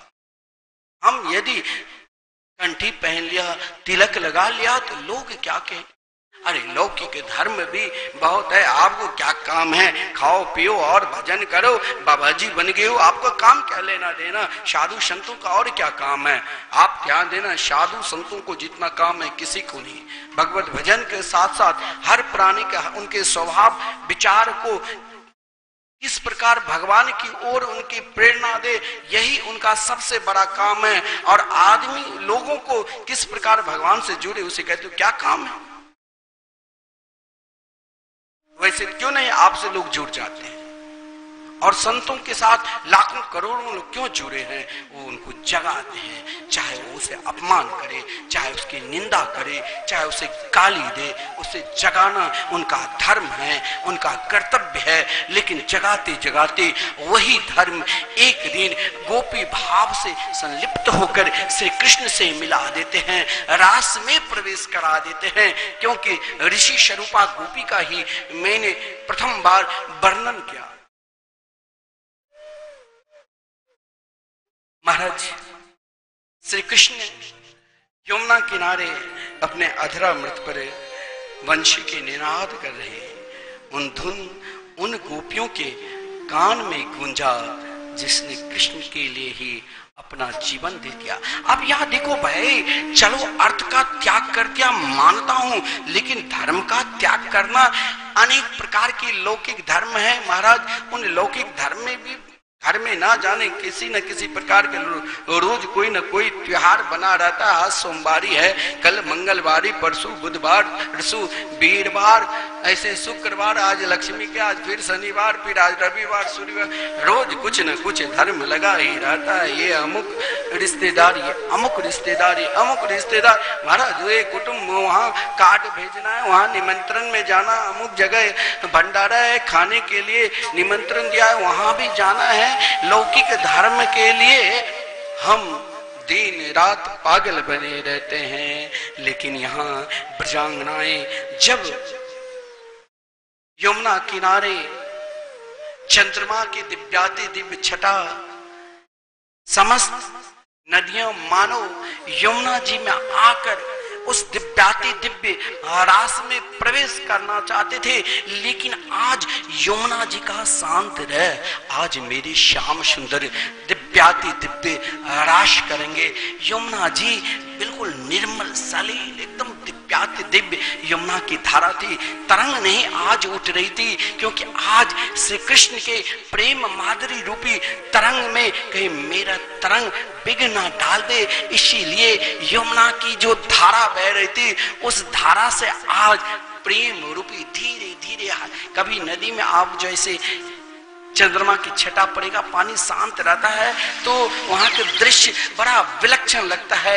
यही आज यमुना की भी दृश्य है। और वहां महाराज श्री कृष्ण के अधरा मृत पर जब बंसी की धुन को श्रवण की, तो उन गोपियों ने धर्म को त्याग दिया।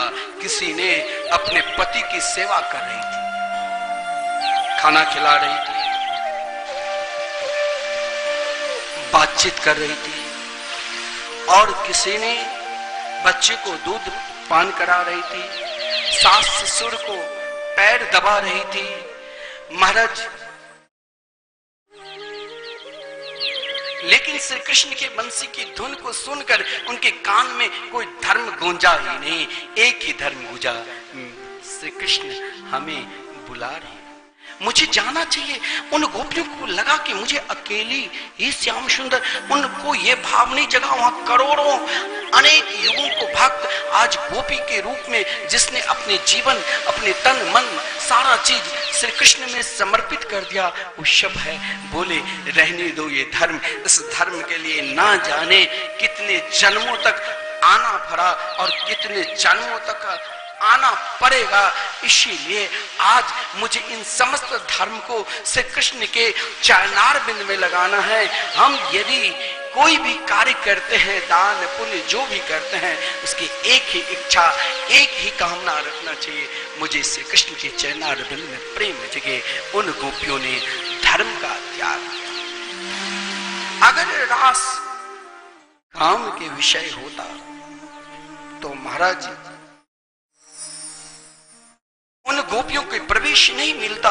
जब ब्रजांगनाएं ने महाराज रास में प्रवेश की, कुछ गोपी अर्थ को भी त्याग दिया, धर्म को भी त्याग दिया। अब देखो ये जो इच्छा है, इच्छा बहुत बदमाश है, इच्छा इतना प्रबल है, इच्छा हर प्राणी के अंदर, कामना ना जाने मन में, दीन में मन की वृत्ति कहां कहां पहुंच जाती है। इन इच्छा को, इन कामना को भी अगर हमें श्री कृष्ण के चरणार बिंद में समर्पित करना है तो हमें भी अपने हृदय में गोपियों की भाव करना हो। ब्रजांगनाएं, ब्रज की गोपी महाराज जब देखा श्री कृष्ण हमें बुला रहे हैं, कोई कामी काम से मोहित होकर यदि पहुंचते तो वहां एक अलग श्रृंगार उल्लास। यहां तो महाराज आंख की काजल, महाराज ओठ पे ओठ की श्रृंगार, गाल पे अस्त व्यस्त अवस्था में नहीं वस्त्र की सुध रही, नहीं देह की सुध भूलकर उन गोप कुमारियों ने श्री कृष्ण के चरणार बिंद में पहुंची। समस्त कामना, ऐसा नहीं है जीवन में इच्छा प्राणी मात्र के अंदर नहीं जगते हैं, लेकिन उन इच्छा को भी हमें परमात्मा के चरणार बिंद में समर्पित करना है। अब साधन स्वरूपा गोपी ध्यान लगा कर बैठी। उनके पति ने कहा तू कहां किसके ध्यान? बोले तू भी सुन, देख श्री कृष्ण बंसी बजा रहे। कान लगाया दरवाजा पे, अरे यहाँ का दरवाजा खोल के देखा कोई नहीं। बोले तू कहां जा रही? बोले मुझे जहां जाना है वहां आज मैं जाकर रहूंगी, तू कौन रोकने वाले? बोले कहां? बोले देख कन्हैया मुझे पुकारने बुला रहे यमुना किनारे। बोले मैं तुम्हें बिल्कुल नहीं जाने दूंगा, घर बंद कर दूंगा। अंतर्गृह गत गोपिका निकासी न पायो को, विरहता दुख प्रबल अशुभ जरायो सो। महाराज उन गोपियों के स्वजन संबंधी ने घर में ही बंद कर दी। कहा तो कहीं नहीं जाओगी। उसने कहा मुझे रास में सम्मिलित होने दीजिए महाराज, मुझे निकलने दीजिए, परंतु उसे निकलने ही नहीं दिया। वो ब्रहाग्नि में ही श्री कृष्ण के लिए जलती रह गई। कन्हैया ना जाने अनेक जन्मों तक साधना की, उपासना की, आज उन उपासना के फल मिला, लेकिन ये विघ्न डाल रहे। मैं करूं तो करूं क्या? हे श्याम सुंदर मुझे स्वीकार कर लो। वहां कोई चारा ही नहीं चला, दरवाजा बंद था, लेकिन उनके कान में गुंज एक ही शब्द रही थी, श्री कृष्ण की बंसी की धुनी। उसने ध्यान किया, क्या ध्यान प्रताप अच्युते पर शकल सुमंगल छेन, परमहंस गति गोपिका पायो देह नवीन। कुछ गोपिकाएं ध्यान में श्री कृष्ण का ध्यान करते हुए उन अच्युत का स्पर्श प्राप्त कर अपने समस्त पुण्य संस्कार को छीन कर दी थी, और गोपियां परमहंसों के अलभ्य गति को प्राप्त करके शरीर वहीं लेकिन नूतन देह धारण कर श्री कृष्ण के रास में पहुंच गई। यहां मोक्ष का भी त्याग दिया है।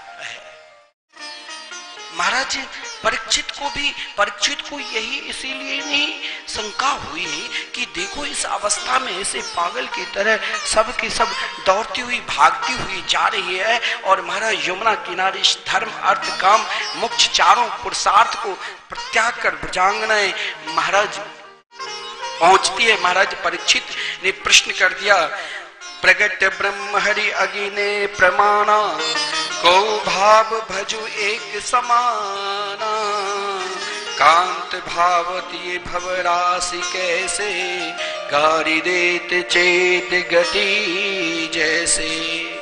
उन गोपियों की गति को देखकर महाराज परीक्षित की शंका हुई। उनकी शंका को भगवान सुखदेव जी निवारण करेंगे।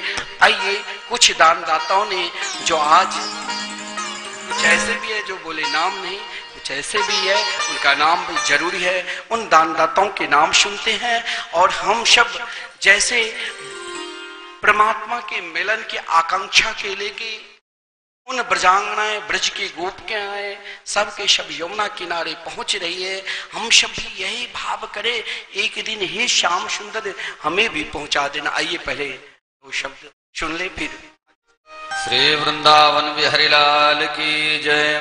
दिव्य कथामृत का पान कर रहे हैं। निवेदन करूंगा एक बार जोरदार तालियों से पूज्य महाराज श्री का स्वागत करेंगे। और कथा के मध्य हमारे सेवा संस्थान के प्रकल्पों को जिन भक्तों ने मजबूत करते हुए अपने दान को प्रदान किया है, एक बार श्रद्धा के साथ में उनके नाम को श्रवण करेंगे।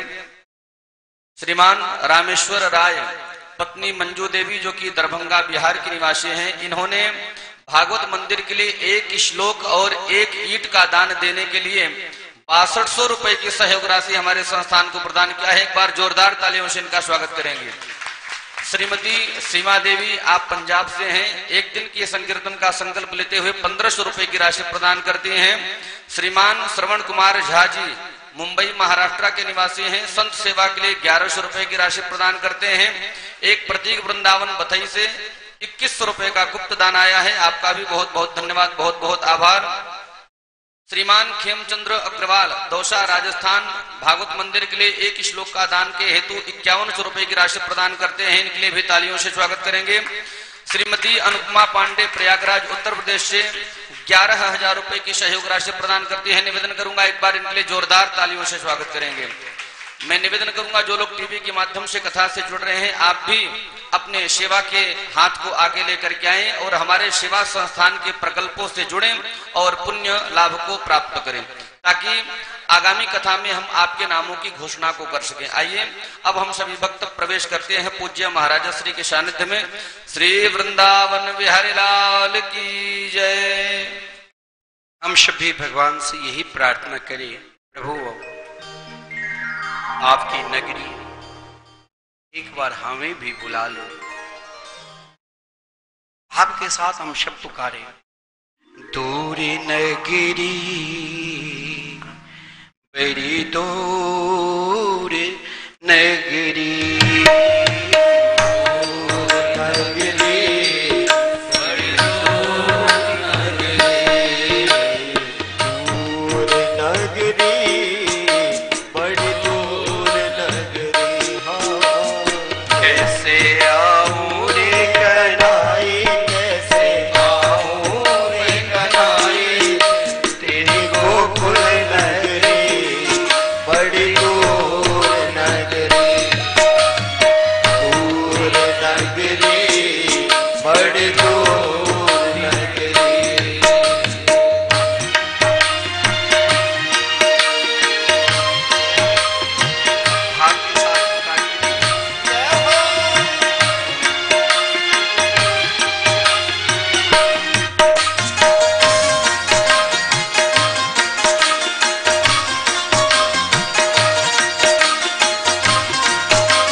सब्सक्राइब करना ना भूलें हमारा YouTube चैनल श्रद्धा MH1। 3 बातें करो उत्तम के